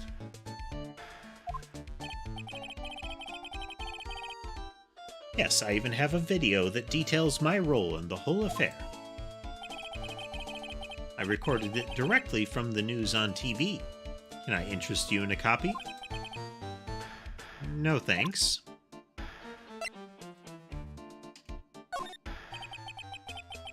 I'm sorry I can't be more helpful. I have no interest in, save in finding the evidence against my arch rival. That's okay, Nick is just a bit... Nick is just a bit of a piddling evidence hog. That's his defense style. A piddling evidence hog, you say? In that case, I'd simply be wasting my breath. Yeah, I guess you're right. Thanks, Maya. Why couldn't you have said I was a rival and not a piddling evidence hog?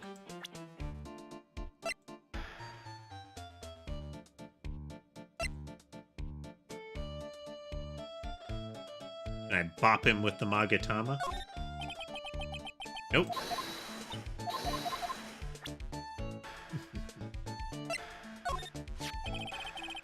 Mask to Mask calling card. It's got his emblem printed on it, right? Quite impressive, but I would expect nothing less from my arch rival. I'm surprised to see you in possession of such a top-secret piece of information. Tippy-top secret. Well, we've got an ace lawyer and an ace spirit medium and an ace cousin apprentice here. Is she the cousin of an apprentice or a cousin who is a person who is apprenticing to be a cousin?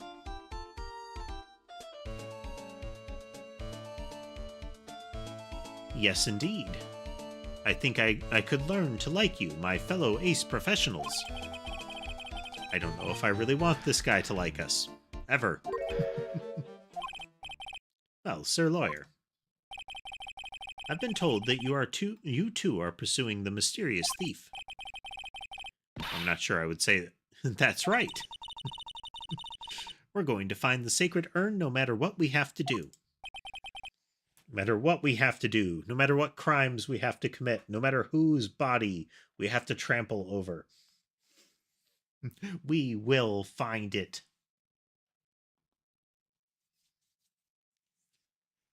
Excellent. I will trust you. I permit you to take a look around while I investigate elsewhere. If perchance you should discover something of value, return then to my office.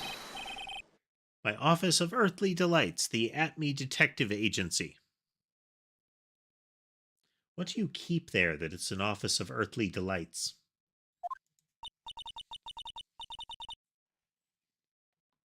Maya would like to know as well.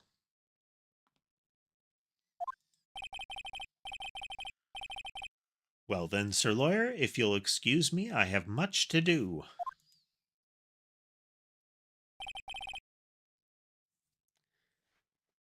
He strikes me as the sort of person that, even if he's not wearing it now, he owns an opera cape. And that in moments like this, when he's dressed all fancy, he would swing the cape around him and leave that way.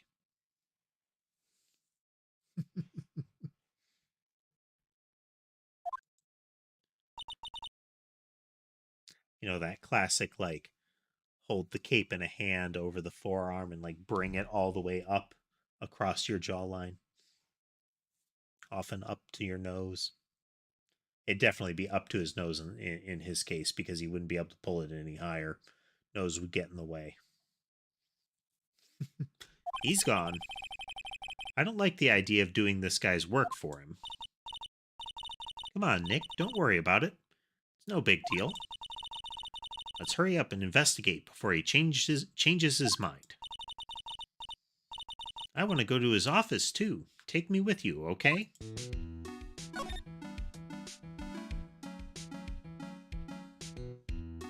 Even the investigation music is a little different.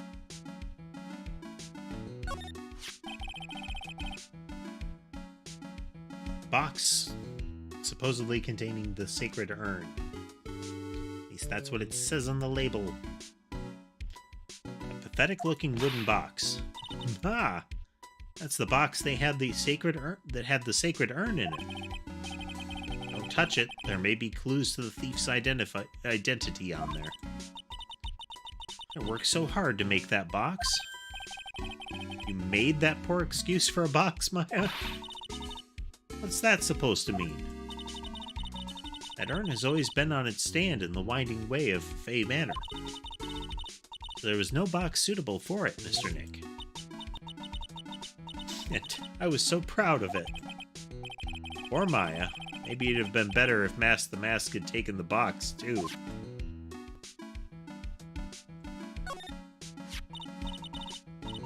Wow, this is awesome. What did Miss Andrews say it was called again? Shichi Shito. It's literally 7-branch sword in Japanese. Or so says Miss Andrews. I've seen that iconography before, the sword of that shape before.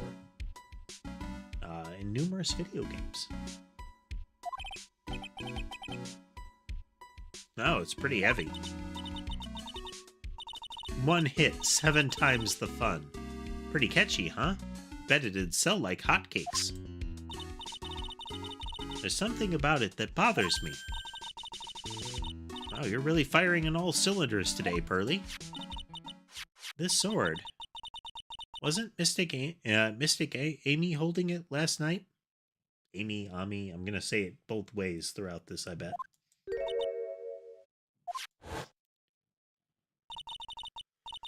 And another thing, the sword wasn't bent last night like it is now. You're right. Well, good thing they have Pearls around with her ability to use her eyes and remember things. Otherwise, we'd be getting nowhere. Awesome, Pearly. I wouldn't expect any less from my little ace apprentice. The sword is bent, so that must mean last night someone used it somehow. I just thought of something. Maybe Detective Atney smashed a mask with it. Like this. How? What the heck? What do you think, Pearly? I think it's even more bent than it was before. Man, my head. My hair.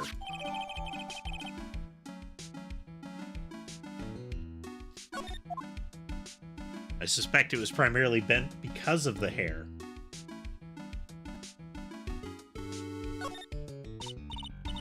Hey, Pearly, do you know what this is? It's a computer. A computer? Oh, I've heard of those. It has such a cute name. Looks like this computer is for storing the data from the security camera. When someone comes in or out of the warehouse, the camera takes a photo of them.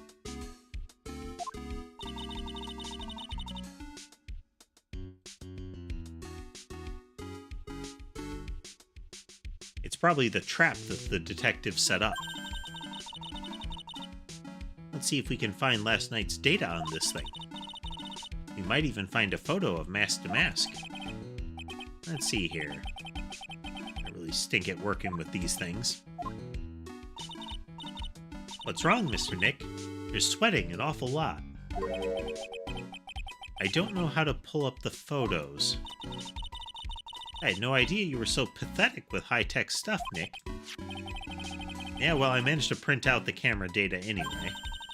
Ooh, dot matrix printer sheet. Anybody remember the horrible shrieking of that era of printer? And the cool spiky tines that they would have on them? Or the way you'd have the paper in a stack underneath them so it would, like, accordion feed up into them? Yeah, sure. Anyway, it looks like the camera only went off once last night. Around 1 a.m. on the night of the crime.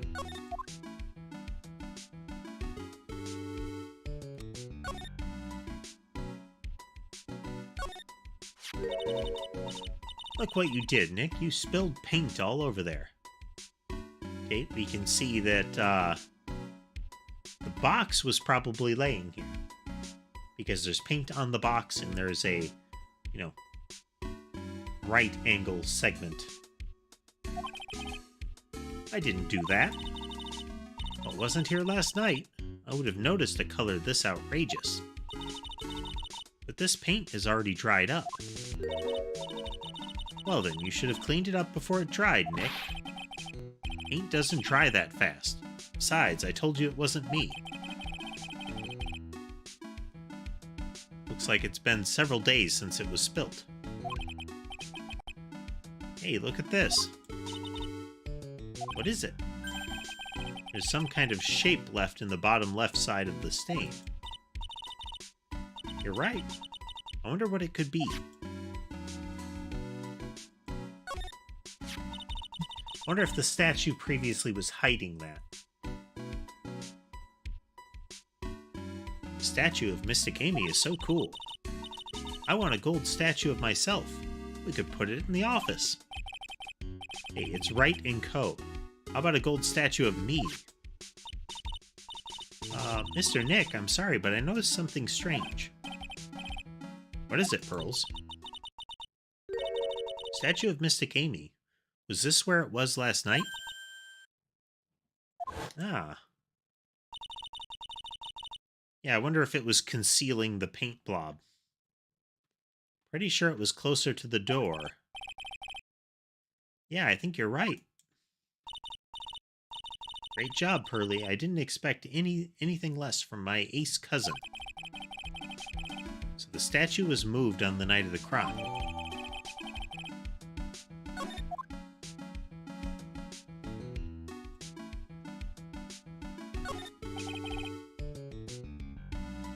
It says Organi. No, it doesn't, Nick. It says Organize. You just can't see the last two letters. I guess no one else could read it either, because this place is a mess. You must feel right at home, huh? Mr. Nick, what's that big door over there? Actual storeroom, boxes and stuff. So where they were keeping the sacred urn. Remember, Maya, Miss Andrews said we're not allowed in there.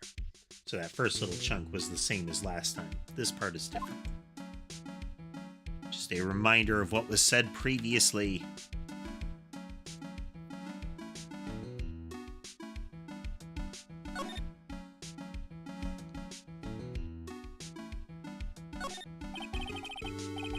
It's a security camera trained on the big door to the storeroom. Set to take a photo of anyone that goes in or out. A security camera. Yeah, go stand in front of that door and it'll snap your photo too, Pearly. Mystic Maya, do you think I should smile? Nah, it's for criminals, so I think you should make a really scary face. Like this? Cute. Yeah, we can see where there's some paint on that.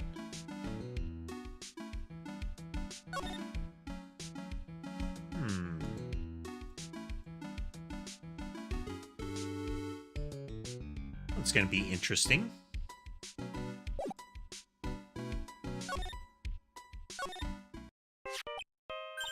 New flag. Hey, Nick, your cell phone's ringing. The old Steel Samurai theme. Beep. Hello, Phoenix Wright here. Gumshoe laughing. It's me, Gumshoe. Gumshoe? What is it? What's so funny? I'll tell you what's funny, pal. I finally beat him. I beat Mr. Ace Detective. Finally, this underdog is alpha dog today. That stuck-up detective's met his match.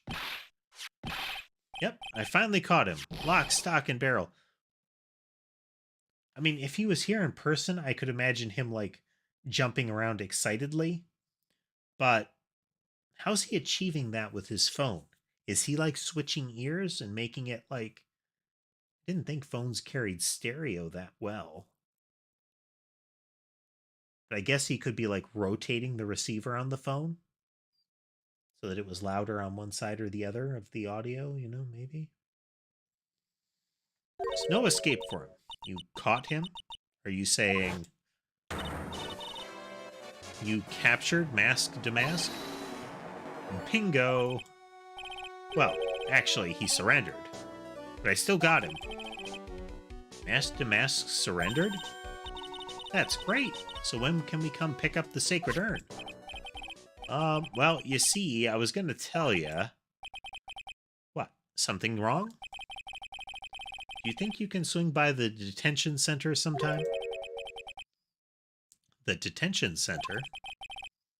He wants to talk to you. Mask to mask, that is. What? He wants to talk to Nick? I'll be waiting for you, pal, so get over here soon. Beep. The detention center, huh? Nice lead up.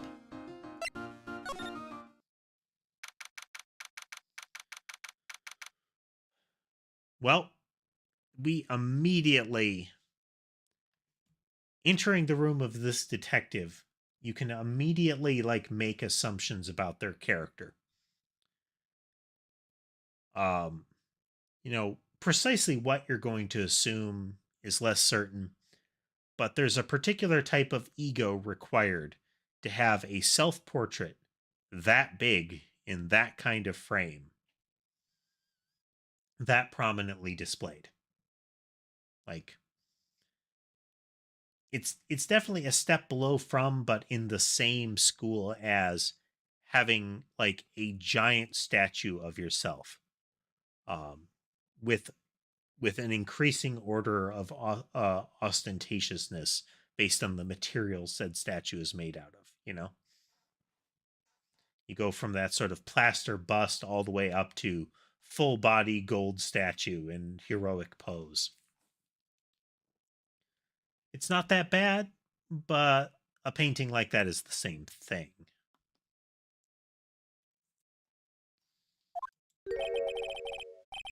This is a detective agency. Looks more like the set of some B-grade horror movie. I can feel like they're going for more of like a Sherlock Holmes vibe.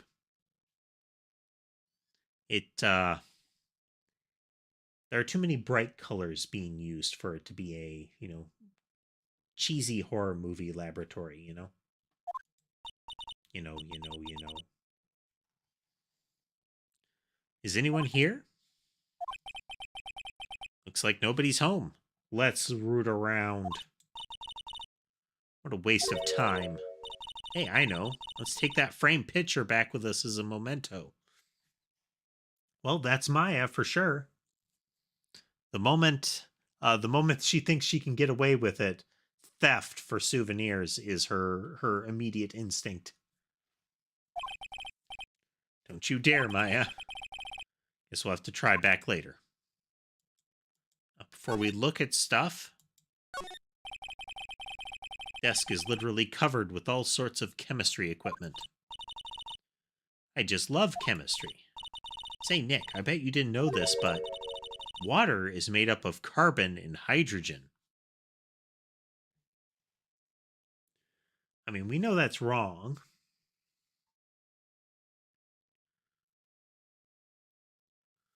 But, I mean, that's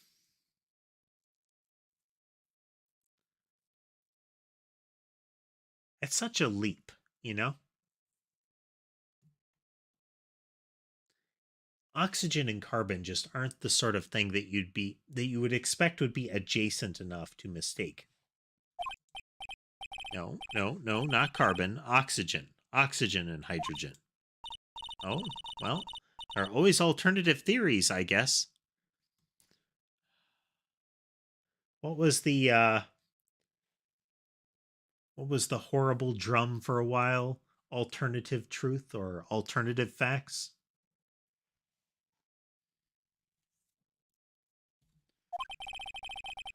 By alternative theories, you mean the ones you make up inside of that head of yours. Well, there we go. Yep.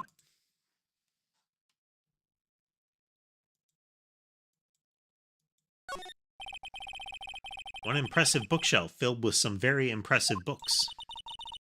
My Life as an Ace Detective, unabridged edition by Luke Atme, Ace Detective. He's even got one of those ship in a bottle thing. Would you look at that? There's a little Luke Atme doll at the helm. How cute. Microscope here, too. I wonder if he was researching something. The glass sides have different names on them. Glass slides. This one says Atme virus. This guy is just dying to make a name for himself, huh? It's getting kind of irritating, actually. Hey, Nick, what's this thing here? It's called a gramophone. The old days, people used to use them to listen to music.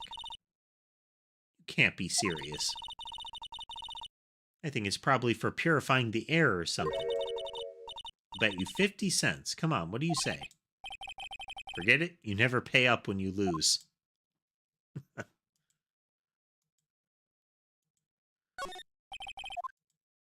You need to tell me more about the cork board via daggers here.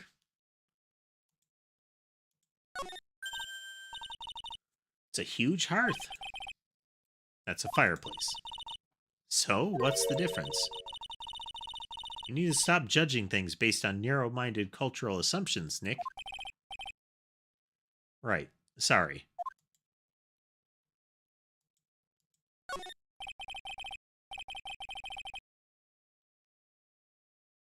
I mean, maybe that is just the joke. The fact that a stepladder is still a ladder, you know? So why are you fixated on saying this very specific, version of a ladder?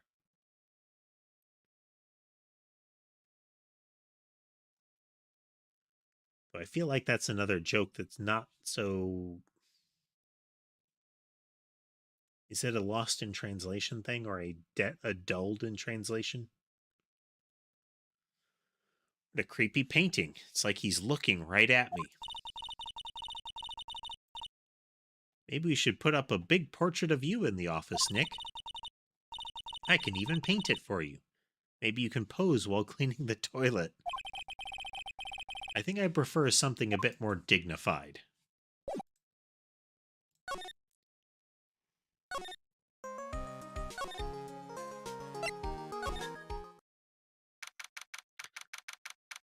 With some of the locations, I get that that they block them off so you can't get all the way to them. But it would be kind of nice if once you unlocked a location, you could just jump to it if it wasn't blocked. Instead of having to sometimes navigate the node map, It's not a big deal, but, they're extra loading clicks. Hey, pal, welcome to the detention center. You're sure in a happy mood, aren't you? Yep, after all, we got masked. Right, but, so where's the sacred urn? Oh, sorry about that, pal. I guess I didn't really think about it before. But you're the victim in this case. Huh? Well, I guess I should let you guys hear the story straight from the horse's mouth. You know, he's right, Nick. He is. If you think about it real hard, we are the victims. Well, I guess so, in a way. So used to thinking of the victim as a dead person, because we're always on murder cases. Excuse me. But anyway, I have to get the sacred urn back. Please, don't just ignore me. Wow. Who are you?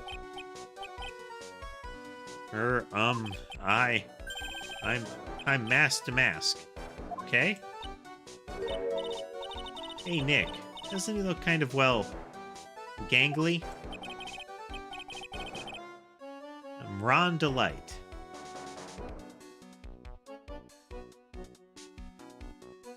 Ron Delight.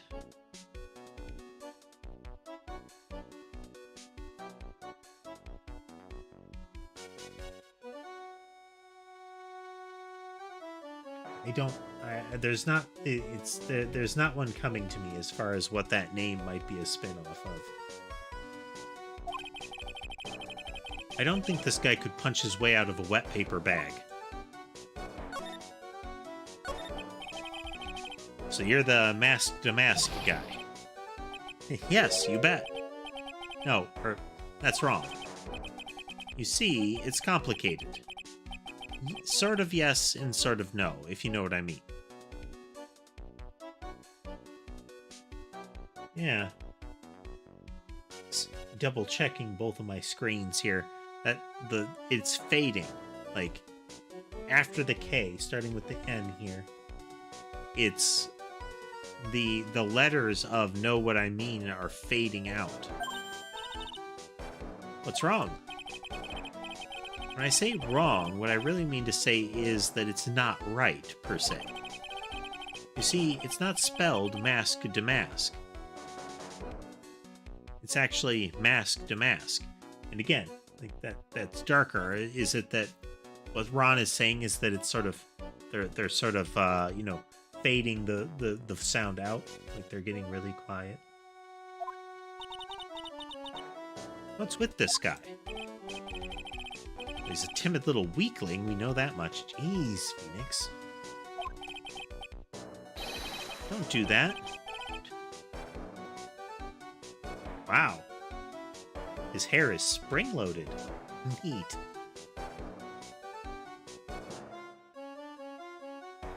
Don't do that. Don't look at me like that. I don't need your pity.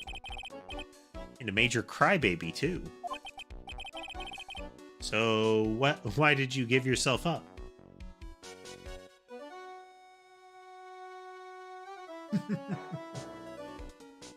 Yeah, the YouTube stream has definitely a bit more delay to it, doesn't it? And that's what it said on ultra fast mode.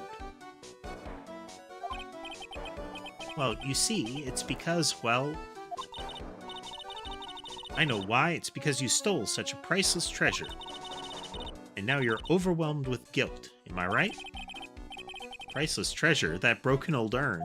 I thought the thing that was supposed to make that urn valuable is it contained the spirit of Amy Faye. And, you know, after it broke, that it probably wouldn't contain it any longer. I have a little favor to ask. Yes, what is it? Could you go and talk to Desi? Desi? Look, we really want our urn back, so where is it? I'm sorry, I'll give it back. I really will. Maybe not. No, I can't. I can't make promises I can't keep. I'll just end up hurting people. Mr. Nick, I couldn't hear what he just said, especially the last part. Yeah, I think it's that they fade off to kind of mumbling at the end.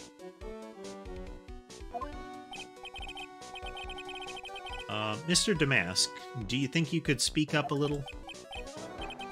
Yes, sir, I will. I promise. Maybe not. See, I'm already speaking in my normal voice, so I really can't do anything. Mr. Damask, about the urn. Oh, yes, the urn. Right away. Actually, no. I wouldn't mind telling you, but actually I'm afraid you wouldn't believe me anyway. Enough already. Just tell it to us straight. Please, please don't yell at me. I'm sorry. That urn, I lost it. What? What did you just say? Did you say you lost it? Yes. Or no. Maybe. I mean, yes, I lost it. There's definitely something going on with Ron here. It's not clear precisely what yet, but there's something going on. What do you mean? Well, you know, I lost it. Like I said, these things just happen. You're on the train and you get distracted and you forget your bag, you know? What? You forgot our sacred urn on a train? Wait a minute, you went on a train dressed like that? No, I was just speaking hypothetically, that's all. Anyway, I'm sorry, I just lost it somewhere. I don't know where.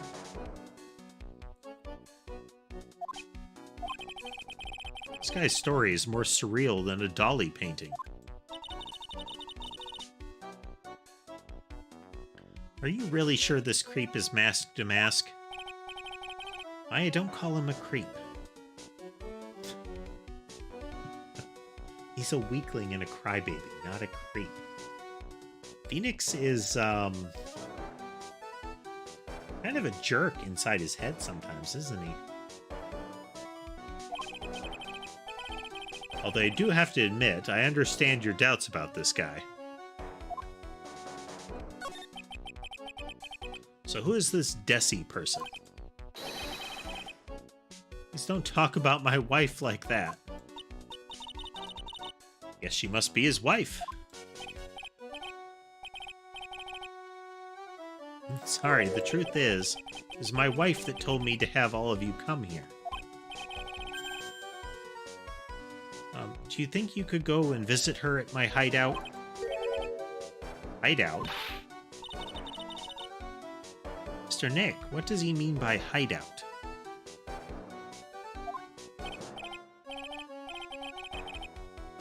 Oh, sorry. Naturally, I meant to say my secret base. Secret base? Well, my apartment, actually. Palazzo Pelpepe, 3rd floor. Let's go take a look, Nick, to Mask Damask's hideout. Something tells me she just likes the sound of the word hideout. Let's do that. Ha!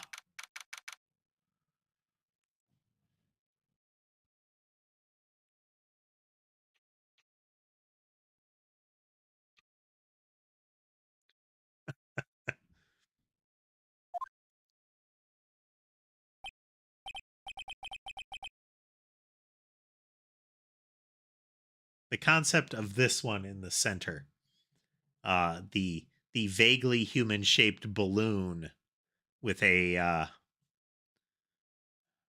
mean, I can't remember what you would call that kind of one, but it's a reel-to-reel like audio player. As a possible explanation for the little animated sequence we saw at the beginning of him ascending into the sky. Check this place out. No doubt about it, this is Mask Damask's hideout, all right. Who is it? Is that you, Ronnie? I feel like that she's going to be like motorcycle or car related, don't you? I'm not sure what gives it away. Who are you people?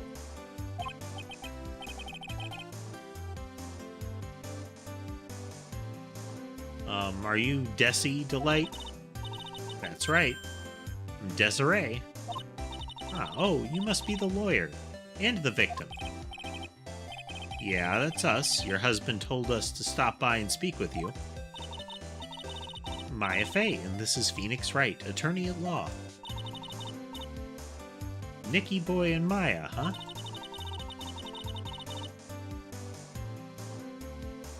I can't tell you how grateful I am that you decided to help my Ronnie.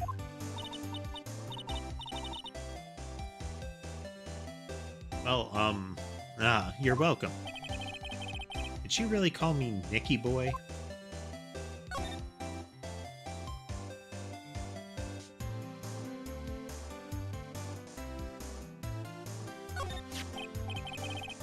About your husband. Isn't he the cutest? A bit weak sometimes, though. A bit. By the way, did you know they mentioned Maya on TV? Huh? Really? They said you owned the urn and that you're doing some shady training at a law office now. Shady. Remind me not to watch that channel's news program. After I saw that, I thought it might be a good idea to meet the lawyer they mentioned. I see. My Ronnie, he has a powerful imagination and gets deluded easily. He kept insisting he was going to surrender to the police. I didn't know what to do. It was me, I stole that urn, he kept saying, as if it was even possible. Huh? But are you saying he didn't? Of course he didn't. Look at him. My husband's not capable of something that creative, that daring. Not a chance. But would my Ronnie ever do something like that? Well, you know, it's a priceless treasure, and he's, you know... Is it possible his own wife doesn't know his secret identity?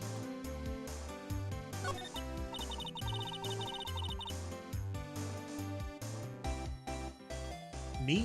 I'm the kind of woman that needs excitement in her life. Excitement, huh?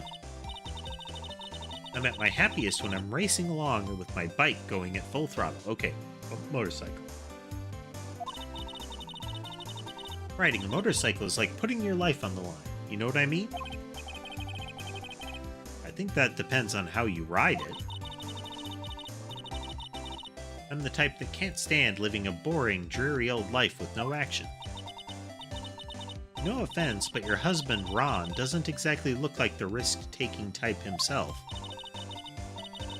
You're right about that. He's definitely not one for thrills and danger.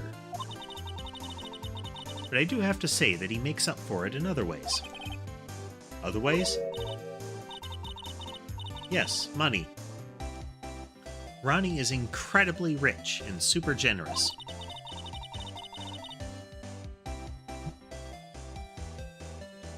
He bought me a bike that's so fast it would make your head spin. In shopping, I like to shop so much it makes Ron's head spin. The other day it actually happened. His head actually started to spin.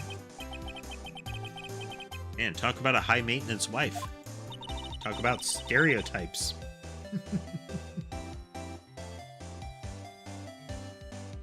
So where does Mr. Delight get all his money from? Ronnie is a security guard. They put their lives on the line, right? So they get paid tons of money in return. Tons of it. You know, as security guards are known to do. The wealthiest of individuals. Highly trained, highly paid. He's a security guard. I think it's my turn for my head to spin. The implication that he is the master thief and is just... and that he is married to somebody who has minimal observation capability is kind of fun. Can you tell us about what happened last night? What time did that incident take place again? What time was it again, Maya? According to Detective Gumshoe, it was around 1:30 in the morning. Last night was horrible. I got pulled over. Pulled over? Yeah, I always do my best. I always do my best flying at night. Flying? You're talking about your motorcycle, right? Yes, anyway, last night I got pulled over. By a policeman. I can't believe he caught up to me.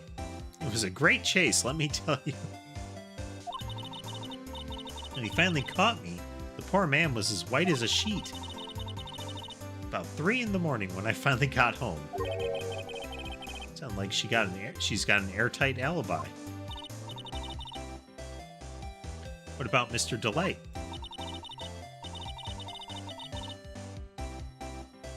I don't really know. We weren't together at that time of night. When I got home, he was already fast asleep. So basically, he's got no alibi. Search her house. Hey, Nick, look at the top of the chair. It's like an envelope and a letter. Don't just stand there. Come on, let's read it. Why, you know we shouldn't do that. What are you talking about? That letter could be an important clue. No way, you can't just go reading a private letter because you feel like it. It's not just because I feel like it, it could be really important. If I was sure it was a clue, I guess I wouldn't mind. Whole bunch of stuff piled up over here. Duck and cover, it's a missile. Don't you know there's dynamite in missiles? But they're not heavy enough to be real. Oh wait, they're really just well-made toys. What are these rolls of paper stuck in a trash can? Theft of the Mazarin Stone, the Great Albatross Strategy, theft of the Immortal Goddess statue, the Great Knuckle Bomber Strategy. Can the police even investigate this place?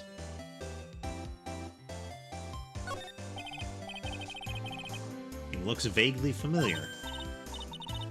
Oh, that is,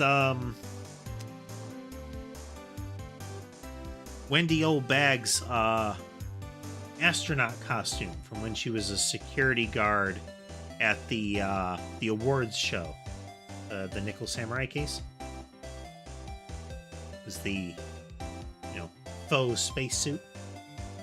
With the, if I recall, the fishbowl was, relatively airtight while she was wearing it, and she had to take it off to breathe periodically. I think it's a helmet. An alien helmet. Looks like a tape recorder or something next to it. I think it's a transceiver. An alien transceiver. Nick, do you think maybe you could act like a grown-up for a little bit? Getting lectured by Maya to be more of an adult. That's a new low. Oh, that's so cute. It's called a hot air balloon, you know. Wow, there's no fooling you. I want to make my own balloon now. I'll even let you ride in it, Nick. The emblem on the balloon is supposed to be top secret. That's proof enough that Ron Delight is really mask to mask. Better not tell Maya. She gets kinda scary when it comes to celebrities.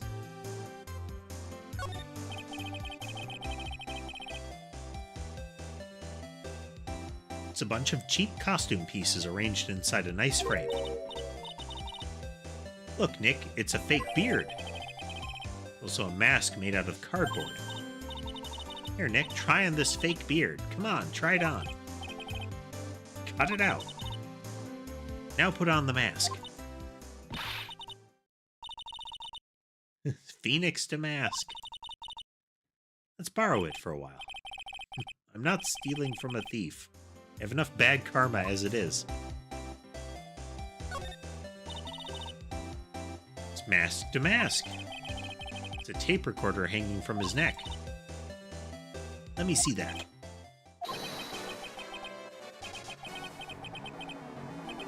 Taking this crown now. Better luck next time, gentlemen. More laughter. I don't get it. What's this supposed to be, Nick?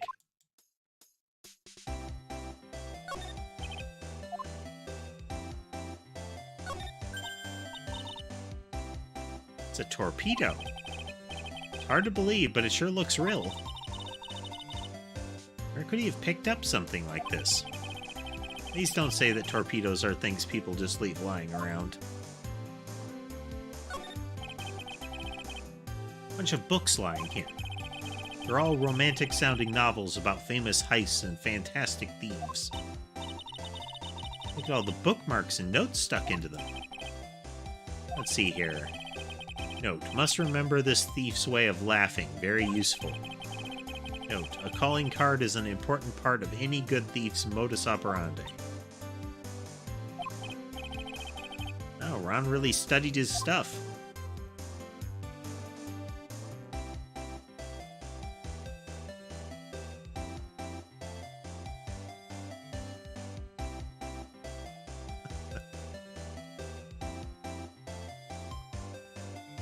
I think we've snooped on everything here.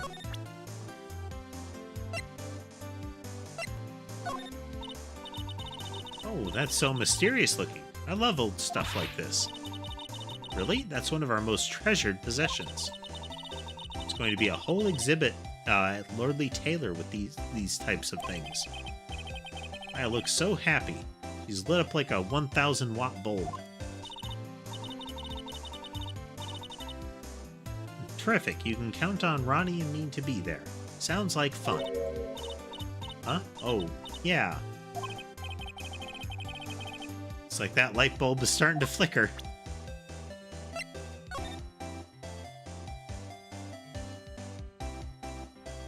I'll be coming to purloin the most priceless work of art on display in your Treasures of Kurain exhibit. Take good care of the speckled urn, won't you? Yours truly.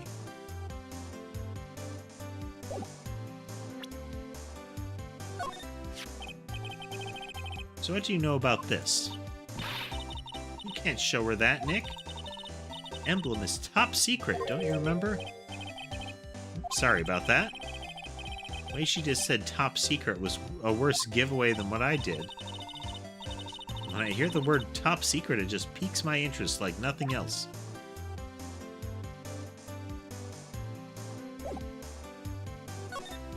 Okay.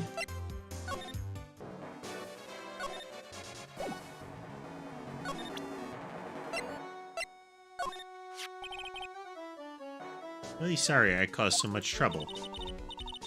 You're so sorry, then you shouldn't have stolen it in the first place. But the only thing I did wrong was lose it. That's not right.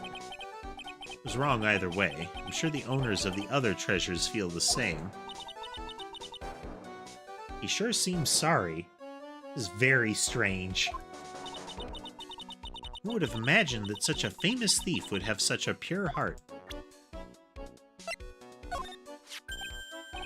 Oh, that's Mask to Mask's calling card. Pretty nice looking, huh? He looks so happy. Not very good at writing, you see. So I bought a book called How to Write Business Letters and studied hard. I guess you could call thievery a type of business.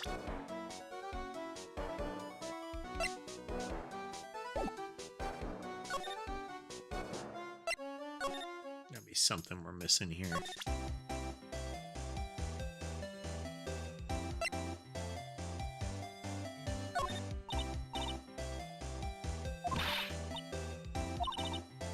Oh, that's the same reaction she had to the urn, which makes sense.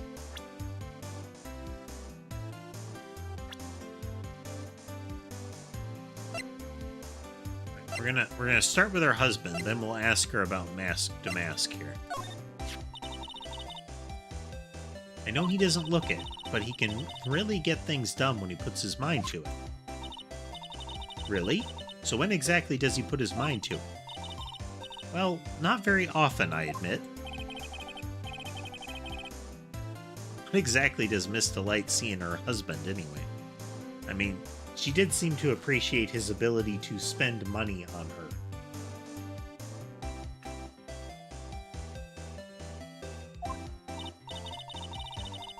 Must have really seen skyrockets when you first met to love him so much. Skyrockets? I didn't know people still use that word.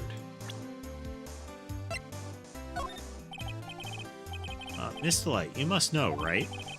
About your husband and Mask to Mask? Mask to Mask? Of course, I know all about it.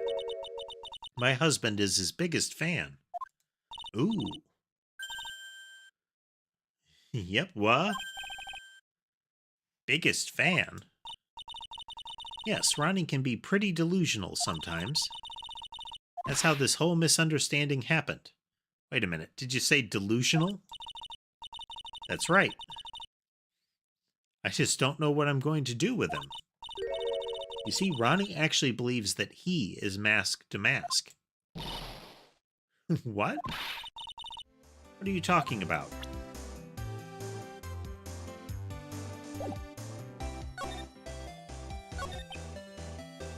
So, when did Ron first become Mask to Mask? What are you talking about? He's not. Huh? But, wait a second. Look around this room. This place is obviously Mask to Mask's hideout. No, you're totally wrong. A real thief's hideout wouldn't look like this. It's because Ronnie is so timid himself that he looks up to heroic figures. Heroic figures? But Mask to Mask is a bad guy. So he's deluded, huh? Could that really be true?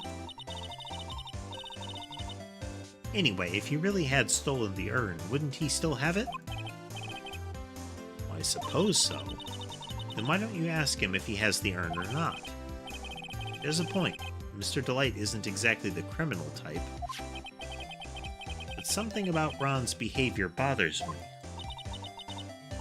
Maybe it's true. Maybe Mr. Delight isn't Mask to Mask after all. Maybe we've got a Jekyll Hyde thing going on. Say, can I ask you something, Nicky boy? What is it? I know I may seem like a bad girl on the outside, but the one thing I won't stand for is illegal activity. I had a feeling you wouldn't. You're tough, but I can tell you've got a good heart. Somebody framed my poor Ronnie. I just know it. Could you give this to Ronnie for me? A letter? Yes, for Ronnie. I want him to fight back. Miss Delight. Okay, you've got it. Just relax and leave it all to us.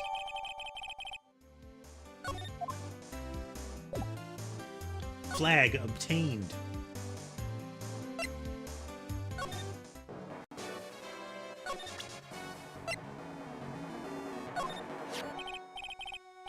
Oh, that's right. Here, this is from your wife. Oh, from Tessie? Thank you. Letter given to Mask to Mask. Actually, more like taken. My dear Ronnie, how are you? I'm doing fine. He's clutching onto the letter so hard the ink is going to be squeezed out. He looks so happy. We should write a letter to Mystic Maya too, Mr. Nick.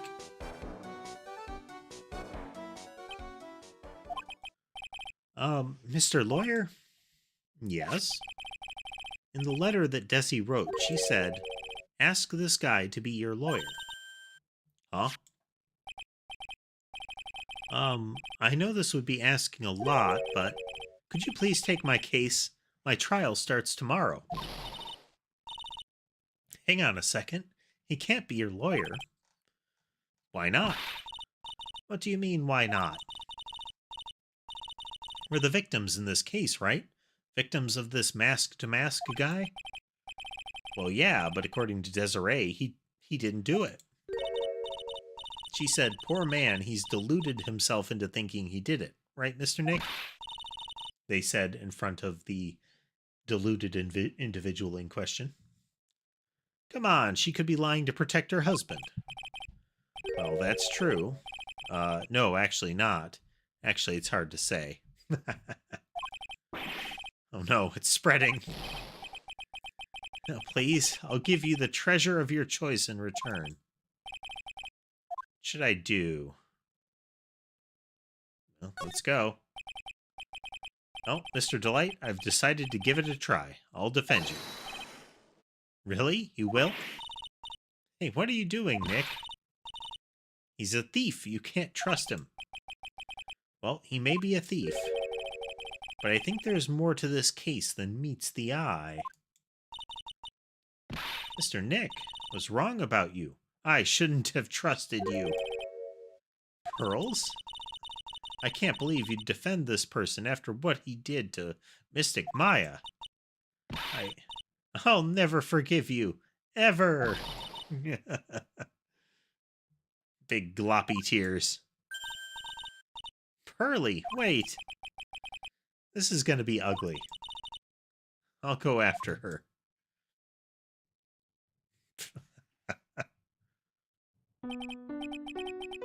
Sorry about that. I didn't mean to cause any trouble. Well, you couldn't have known she'd react like that. I guess I might as well start investigating. Oh, Maya, where's Pearls? She said she's going back to the office. Go ahead and go check in on her later, would you? And what about you?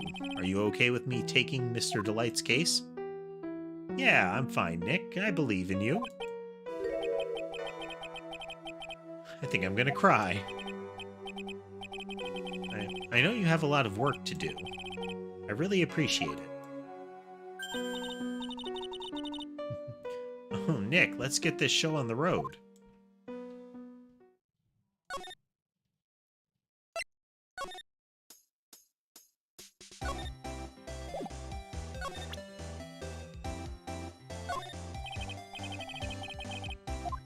No, she doesn't care about the badge, so.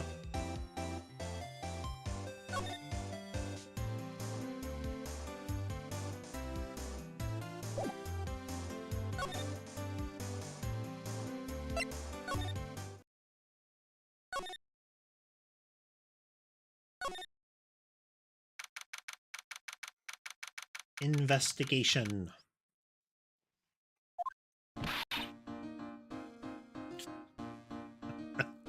That's a fun new sprite for her. She is mangling that little booklet there. Spindling, as it were.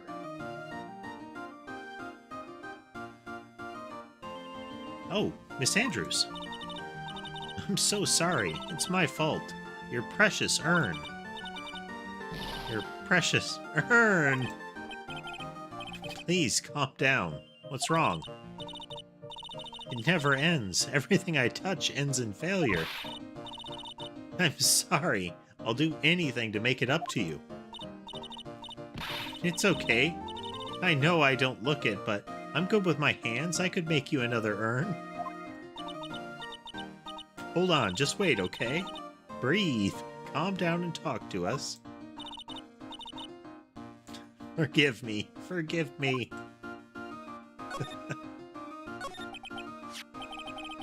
So when did you get the calling card from Mask to Mask? Let's see. Exactly 10 days ago. I was going to show it to the police, but that detective stopped me. So you asked Detective Atme to help with security. Yes. In fact, it was about 20 days ago that I hired him. He seemed to know much more about Mask to Mask than the police.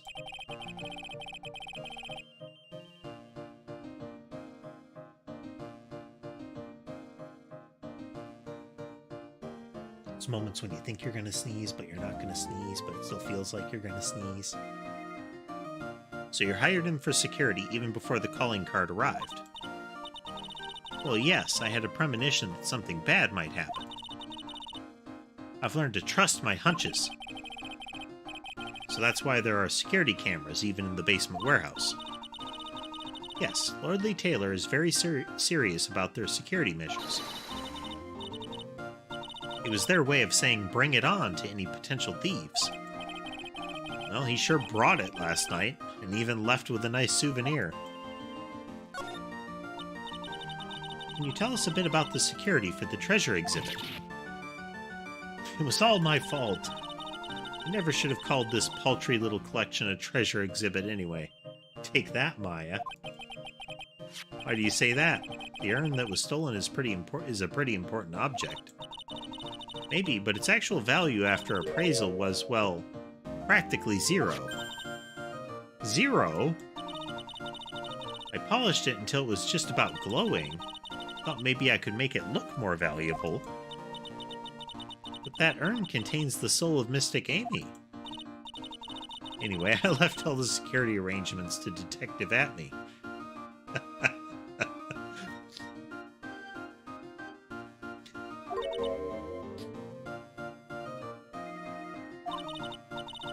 5 days ago, I began receiving all sorts of other exhibit items from Corinne. Lots of people started going in and out of the warehouse down there. So maybe one of them was actually masked in disguise. No, I personally checked out everyone that came through here, so that's not possible. Knowing Adrian, she probably even checked out what they ate for breakfast that morning.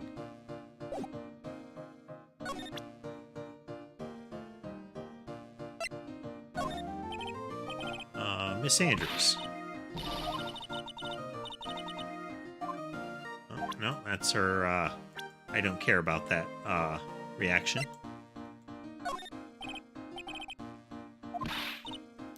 Doesn't care about him either. Nope. Okay, we're gonna go back to the crime scene then.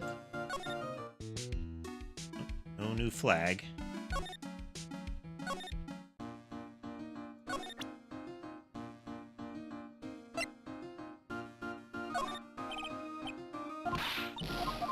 Don't care about the calling card. She doesn't care about a lot of things. So let's go and talk to Pearly and see if that gives us another flag to keep moving.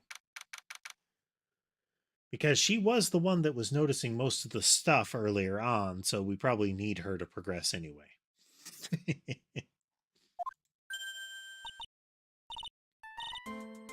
Mr. Nick, welcome back. Oh, hey, Pearls. You're back too, I see. I went and bought a strawberry shortcake. I'm going to make some tea to go with it. Hey, Pearls. Looks like she feels really bad about what happened at the detention center.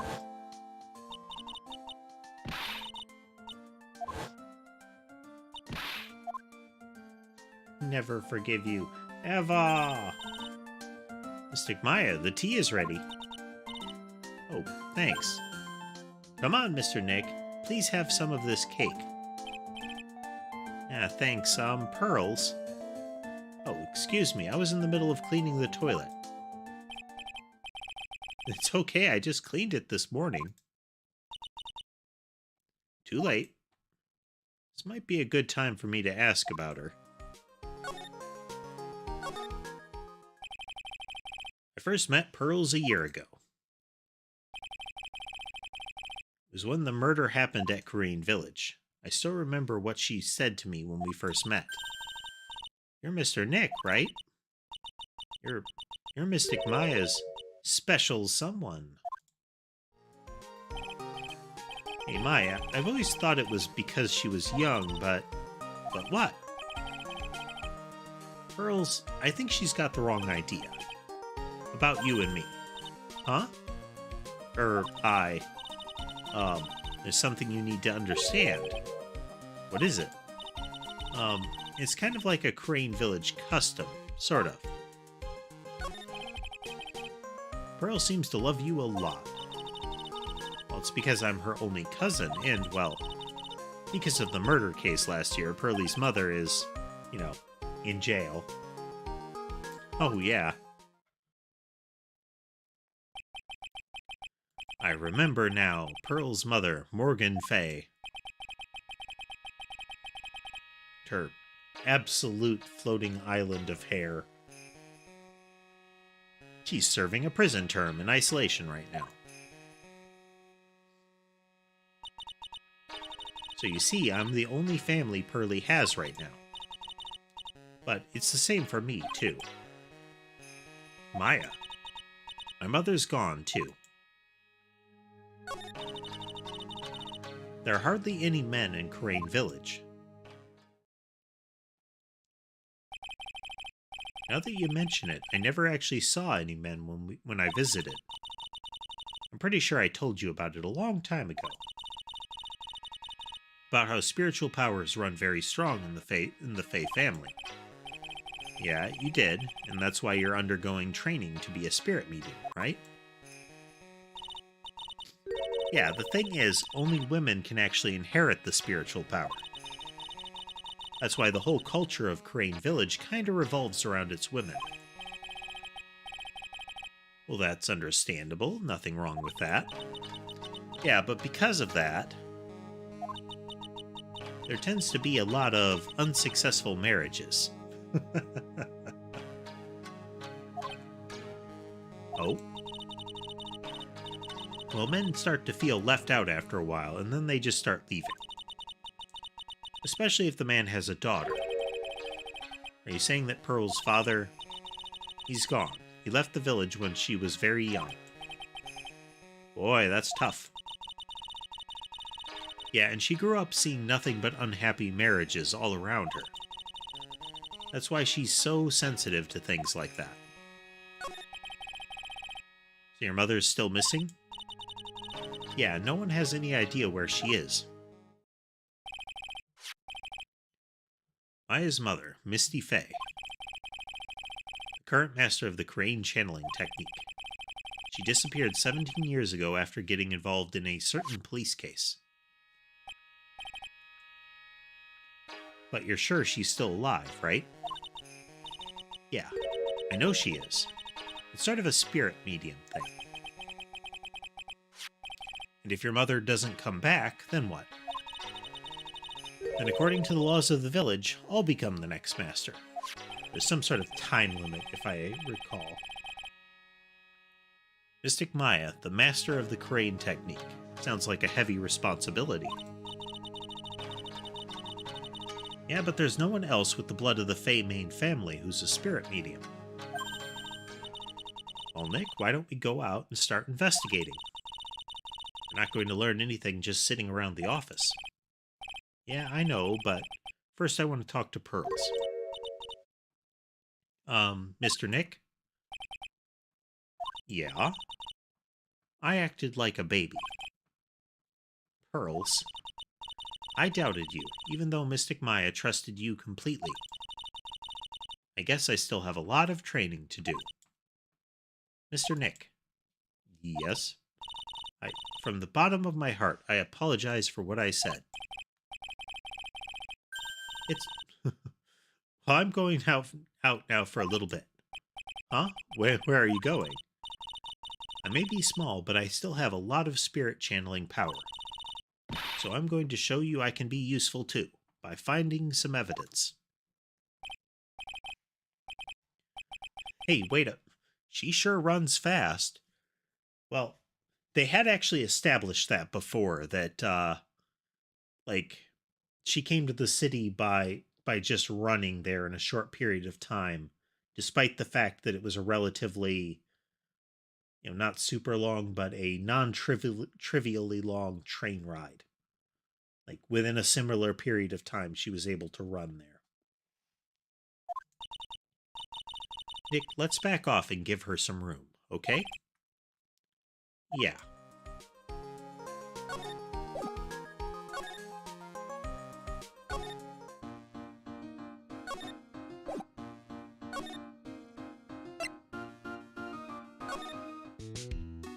No new flag there. Let's check the, detectives agency. There's our new flag.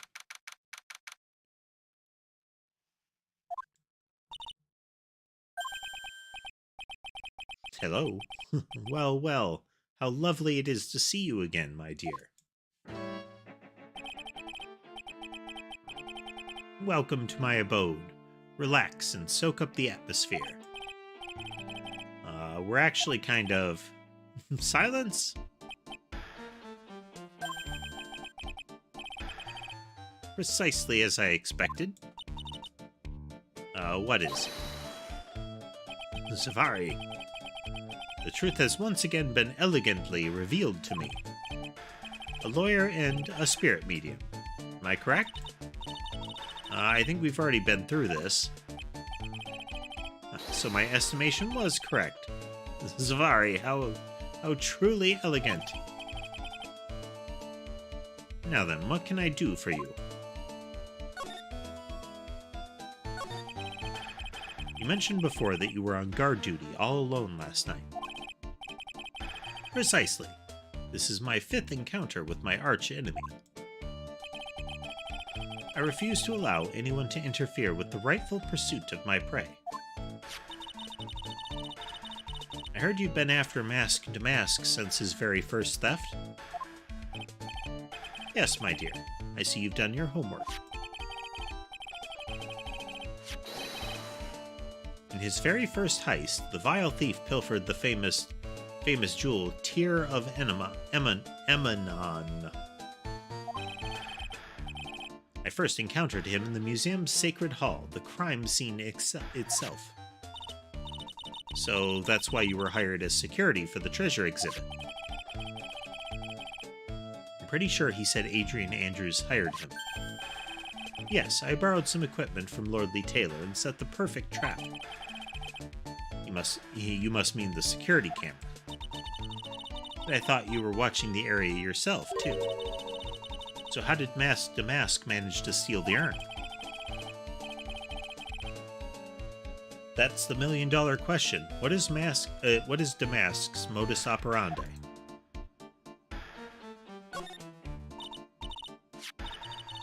Mr. Atney, did you know about the sacred urn? I'm interested in only one thing, my dear, and that is Mask Damask. Sacred urn? Huh.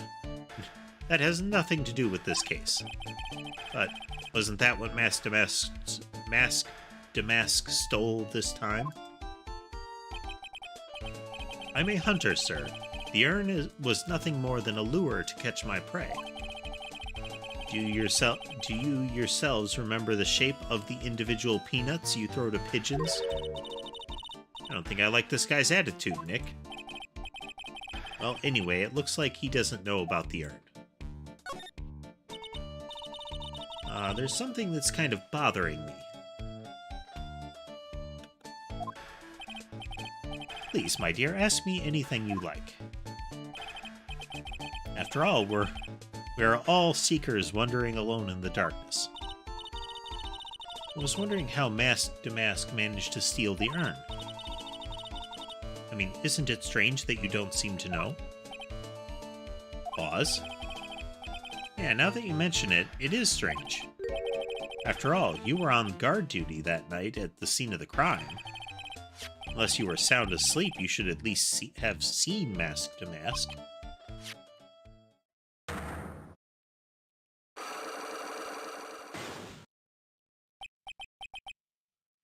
Okay, only one of the locks. It's a psych lock. Psych lock?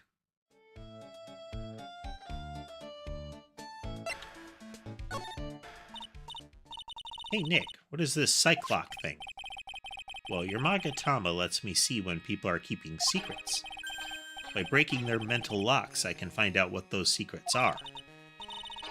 What? This Magatama has that kind of power? Maya, you're the one that gave me this Magatama last year. Well, it's true that this Magatama is a prized Fey family heirloom, but Pearly was the one that actually imbued it with spiritual powers, right? That's why I don't really know much about it, what it can do. This is the woman that's going to take over the Crane channeling school someday. So how do you do it? How do you break the psych lock thing? Well, you present the Magatama to the person with the secret. Tutorial. Cool, I can't wait to see it in action. Come on, try it out. Oh boy.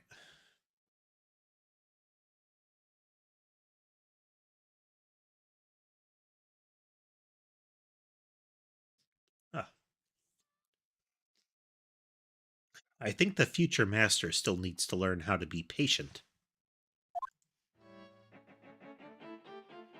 Going to save the game.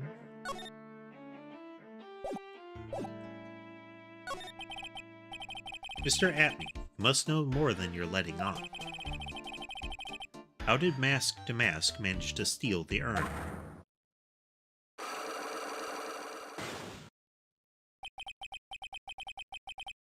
In order for a secret to remain secret, it must be kept secret. Well, yeah, but...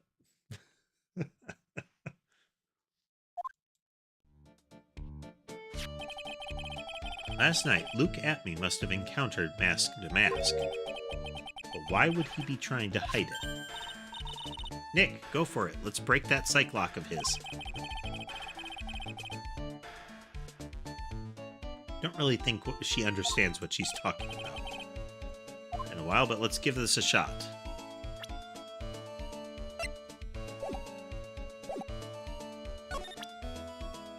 And let's bop him with the Magatama.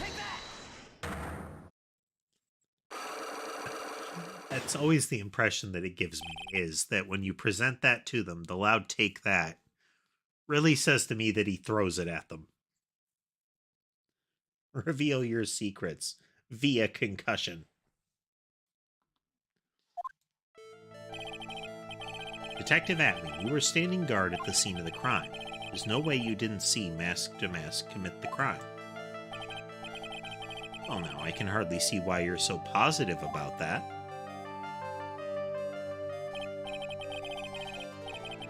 Yes, indeed, I was guarding the warehouse, that much is true. But I can tell you for certain that not a single person passed through that door. Not sure why, but the Satmy guy is lying through his teeth. I know, I'll show him some proof. Detective Atney, I have here proof that someone went through that door last night. There was a security camera set up at the scene of the crime. It should have automatically taken a photo of anyone that went through the door. Precisely. I hope you don't mind, but we've already gotten our hands on the camera data. As you can see, the camera went off exactly once last night. What? But my monocle didn't catch anyone in its flash. It must be some kind of computer malfunction. It must be. Maybe it was your monocle that malfunctioned. What? Are you saying that I didn't do my duty properly? Detective Atney, you must have seen the thief last night. The question is, why are you trying to hide it? If he's hiding it, there must be some reason. Some reason that he desperately wants to keep hidden. I've got just the piece of evidence that should prove it. Let's suppose you didn't manage to see Mask to Mask. In that case, the reason you didn't at that time was because you were... using the bathroom. Let's see. Oh, unconscious. I'm afraid that making a guess is not enough.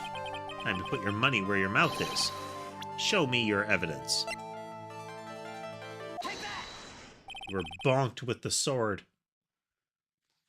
Detective Atney, you were knocked unconscious by the thief, weren't you? Surely you must be joking. You think that I, Luke Atney, could be knocked unconscious so easily? The sword proves it. That's... Before the theft, this sword was in the hands of the statue of Amy Faye. Furthermore, at that time, it was not bent. There's only one explanation. You were struck on the head and knocked unconscious by this sword. Well, detective, how about it? I'm impressed. You truly are an ace attorney.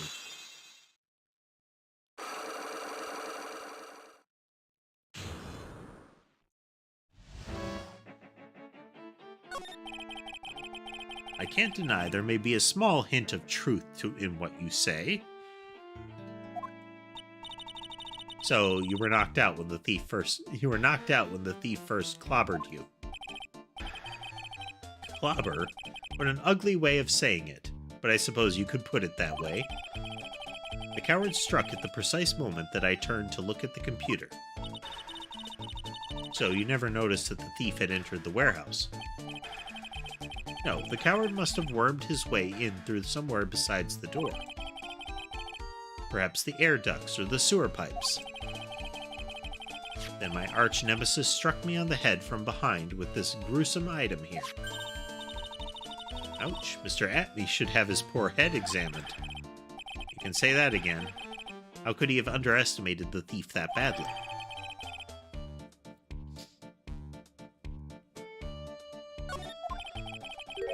Well, looks like we got one thing cleared up anyway. Huh? What? That Atney is the greatest ace detective in the world? No, that he never actually saw the thief. Oh, that's right. So the thief may not even be mask to mask. Just one moment, Sir Lawyer. The thief was unquestionably mask to mask. But you never actually saw him. Perhaps so, but I installed a security camera for just such a contingency. Oh. Last night, the camera went off exactly once. Behold! This is the photo of the dastardly thief taken by the security camera.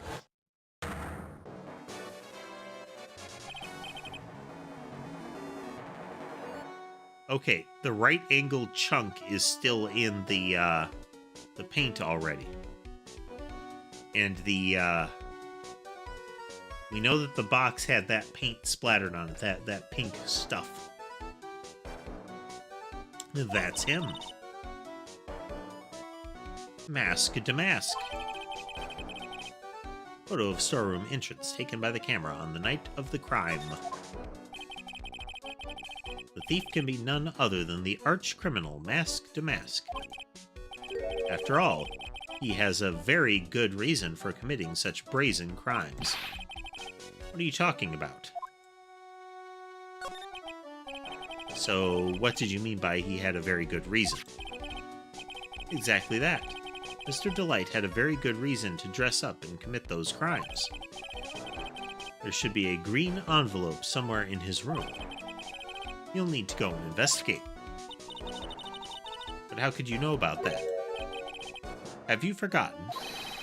You're speaking to the finest ace detective ever to walk on the face of the earth. The most brilliant mind since, well, ever. Look at me. I guess we'd better go take a look, just in case.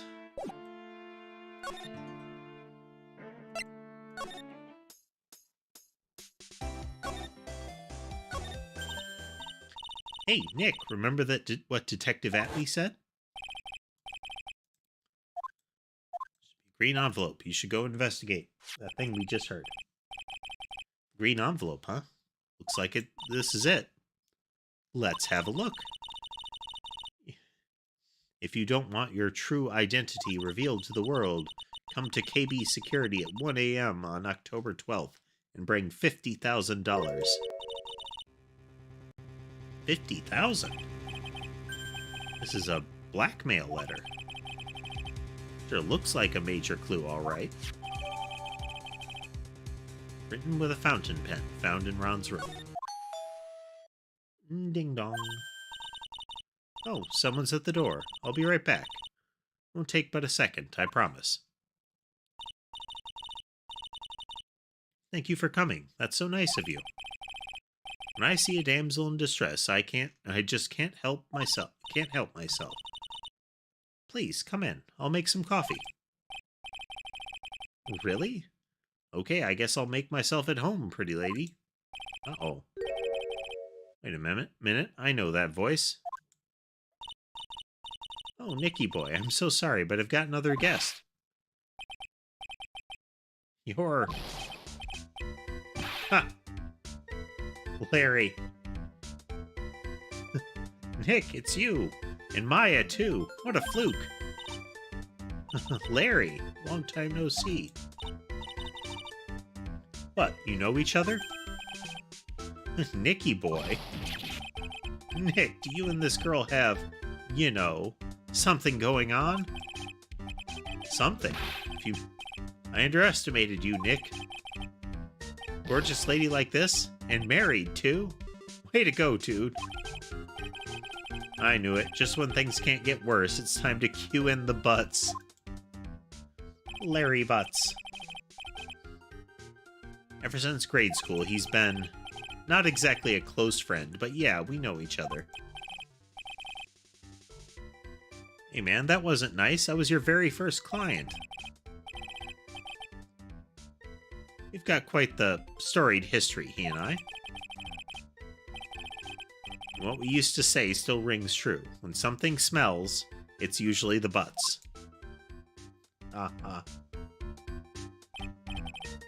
Hey, come on now, you're embarrassing me. And in front of this pretty little thing here. So you two are old childhood friends. I see. That's so sweet. You two go ahead and catch up on old times. I'm going to go check on my bike. Nice girl, that, Desi. So how have you been, Nick? Too busy if you really want to know.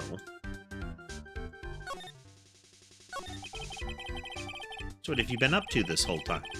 It's been 2 years since I heard from you. What's with those clothes? You look, well, weird. Hey man, that's uncalled for. This is my uniform from my part-time job. But I can't believe it's been 2 years. They say time flies when you're having fun.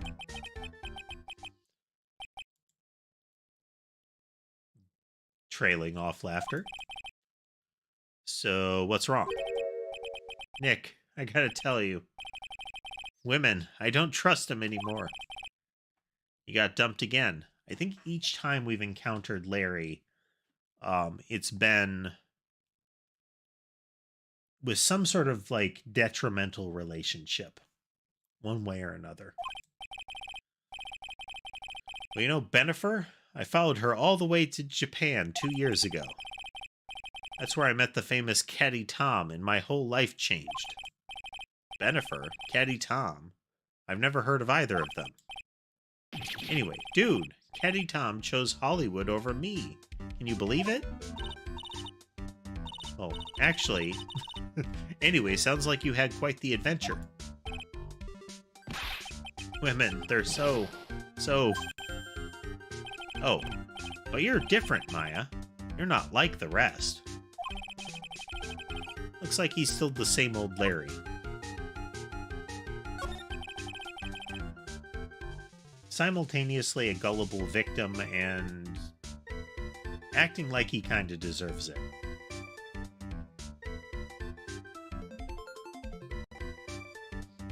So what are you doing here anyway? Huh? What do you mean by that? I'm just a natural-born nice guy, that's all. Well, actually, I picked this up last night while I was working. A wallet? You say you found this last night. Yeah, it had a driver's license in it, so I figured I'd just return it myself. Ron's wallet. Found by Larry at his part-time security jobs company building. Night of the crime. Hang on, let me see that for a minute. I knew it. Desi's picture is in here. Yeah, I guess he really digs his wife, huh? Hey, Nick, it's not what you're thinking at all. No, I'm pretty sure it is. You haven't changed a bit. No way, man. I mean, she's a married woman. That's just bad news. Really is here just to check out Miss Delight. So you said you found it at your job, right? Yeah.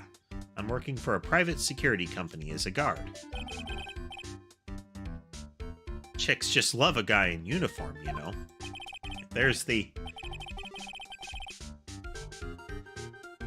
part that kind of says, oh, but, you know, you're kind of a scuzzball. A security guard, huh? So that's what that uniform is all about.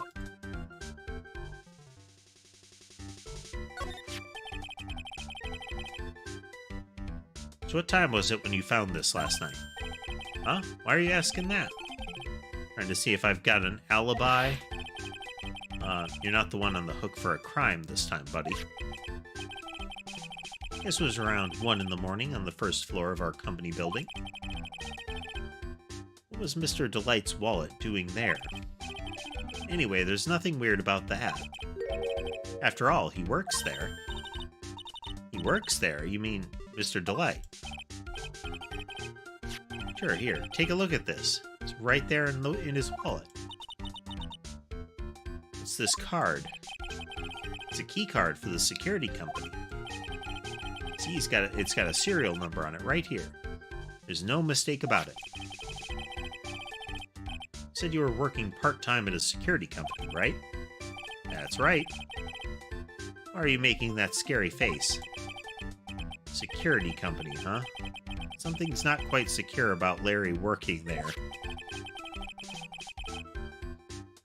Need to find out as much as I can about this key card.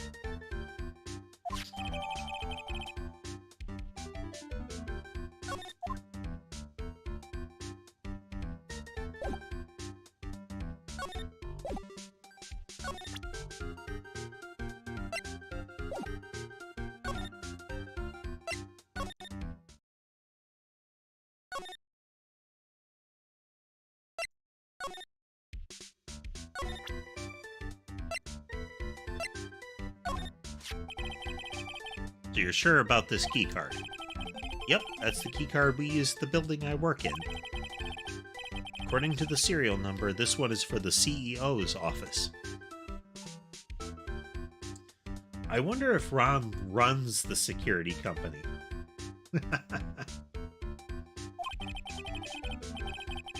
You need it to get into that room. Every time you use that card, it leaves a record.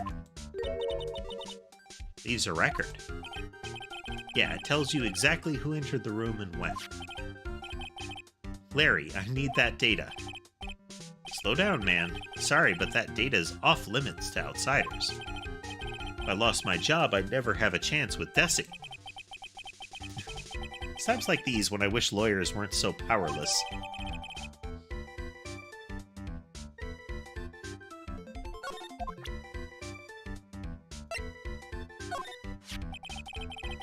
You didn't touch anything in the wallet, did you? Hey man, be serious. You know what I was interested in. If Mask to Mask doesn't look out, he's going to be the victim of a robbery himself.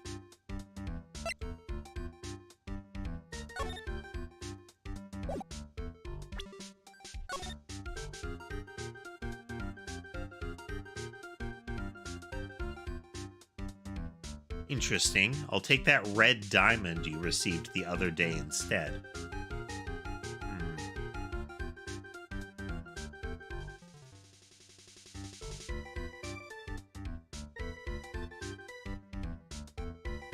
I wonder, so here's a possibility, that the red diamond is referring to that ridiculous ring that the detective got. And that this blackmail letter is actually something that Luke at me received and placed in Ron's room.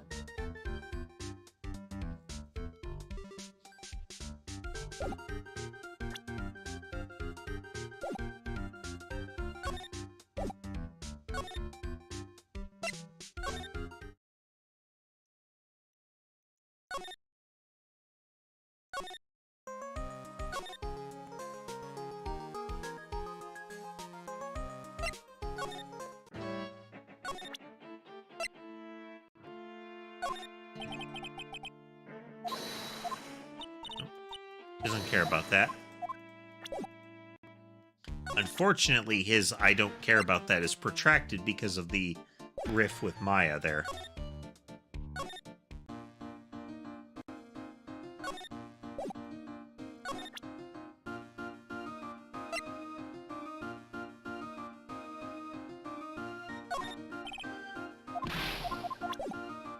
She doesn't care about that.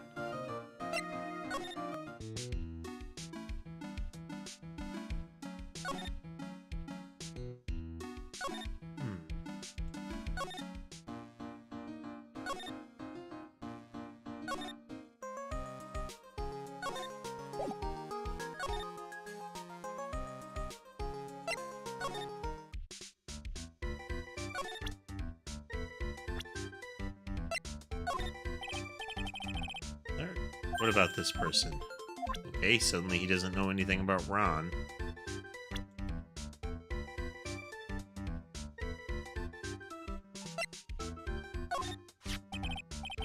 Hey Larry, what about this?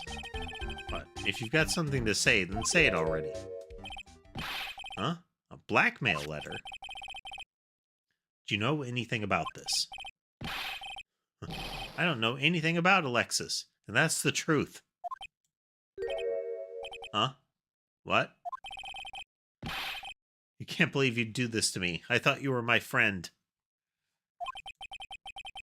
$50,000? I don't have that kind of money. You don't understand. This blackmail letter was sent to Ron Delight. Man, you scared me. Almost had a heart attack, you idiot. Wait, I'm the idiot. I was totally confused because it says KB Security right on the envelope. So what? That's where I've got a part-time job at KB Security. What?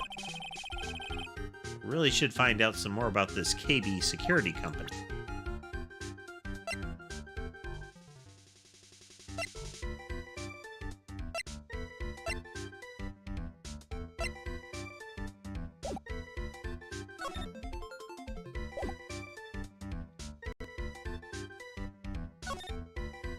There we go.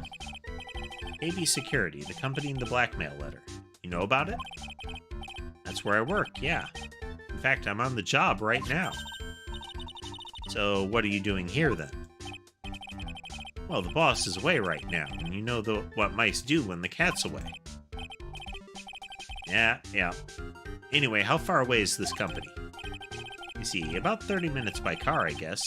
Well, if you fly down the road, anyway. Well, this apartment building is pretty close to the Lordly Tailor, right? It'd take roughly an hour to go from here to KB Security and back. If Ron Delight was at KB Security when the robbery occurred, then he couldn't have stolen the sacred urn.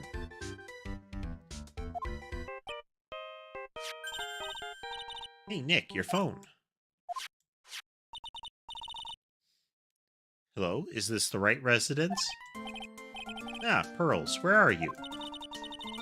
I thought I'd go to Lordly Tailor to try to find some more clues, but I'm afraid I've gotten lost. What? Give me that phone, Nick. Pearly, where are you right now? I was walking along and found myself in front of that person's office. That person? Who? That person who doesn't act his age and always says Zvari when he's excited. Look at me, ace detective.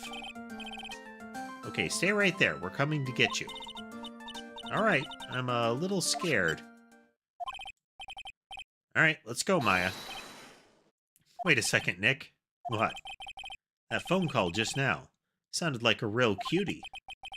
Another one of your special friends. Say goodbye to Miss Delight for me, would you, Larry?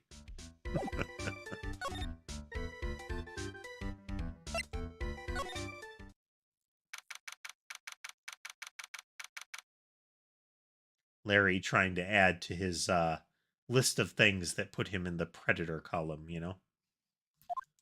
Alright, we'll finish up this little bit of narrative here. Ah, Mr. Nick, Mr. Mystic Maya. Pearly. I never thought I'd see the two of you again.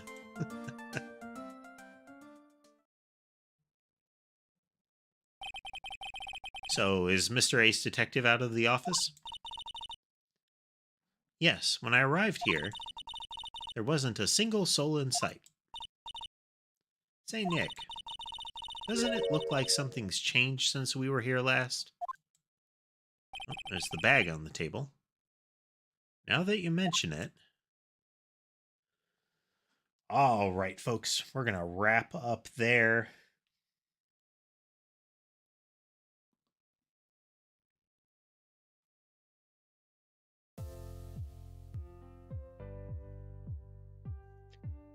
Yeah, I think this one's off to a good start. You have a lot of a lot of variables in this case. We have nothing that seems... They didn't make it cut and dry with the opening. We just saw this masked villain. And that gives us a little more where it's not, how do we understand who this was, you know?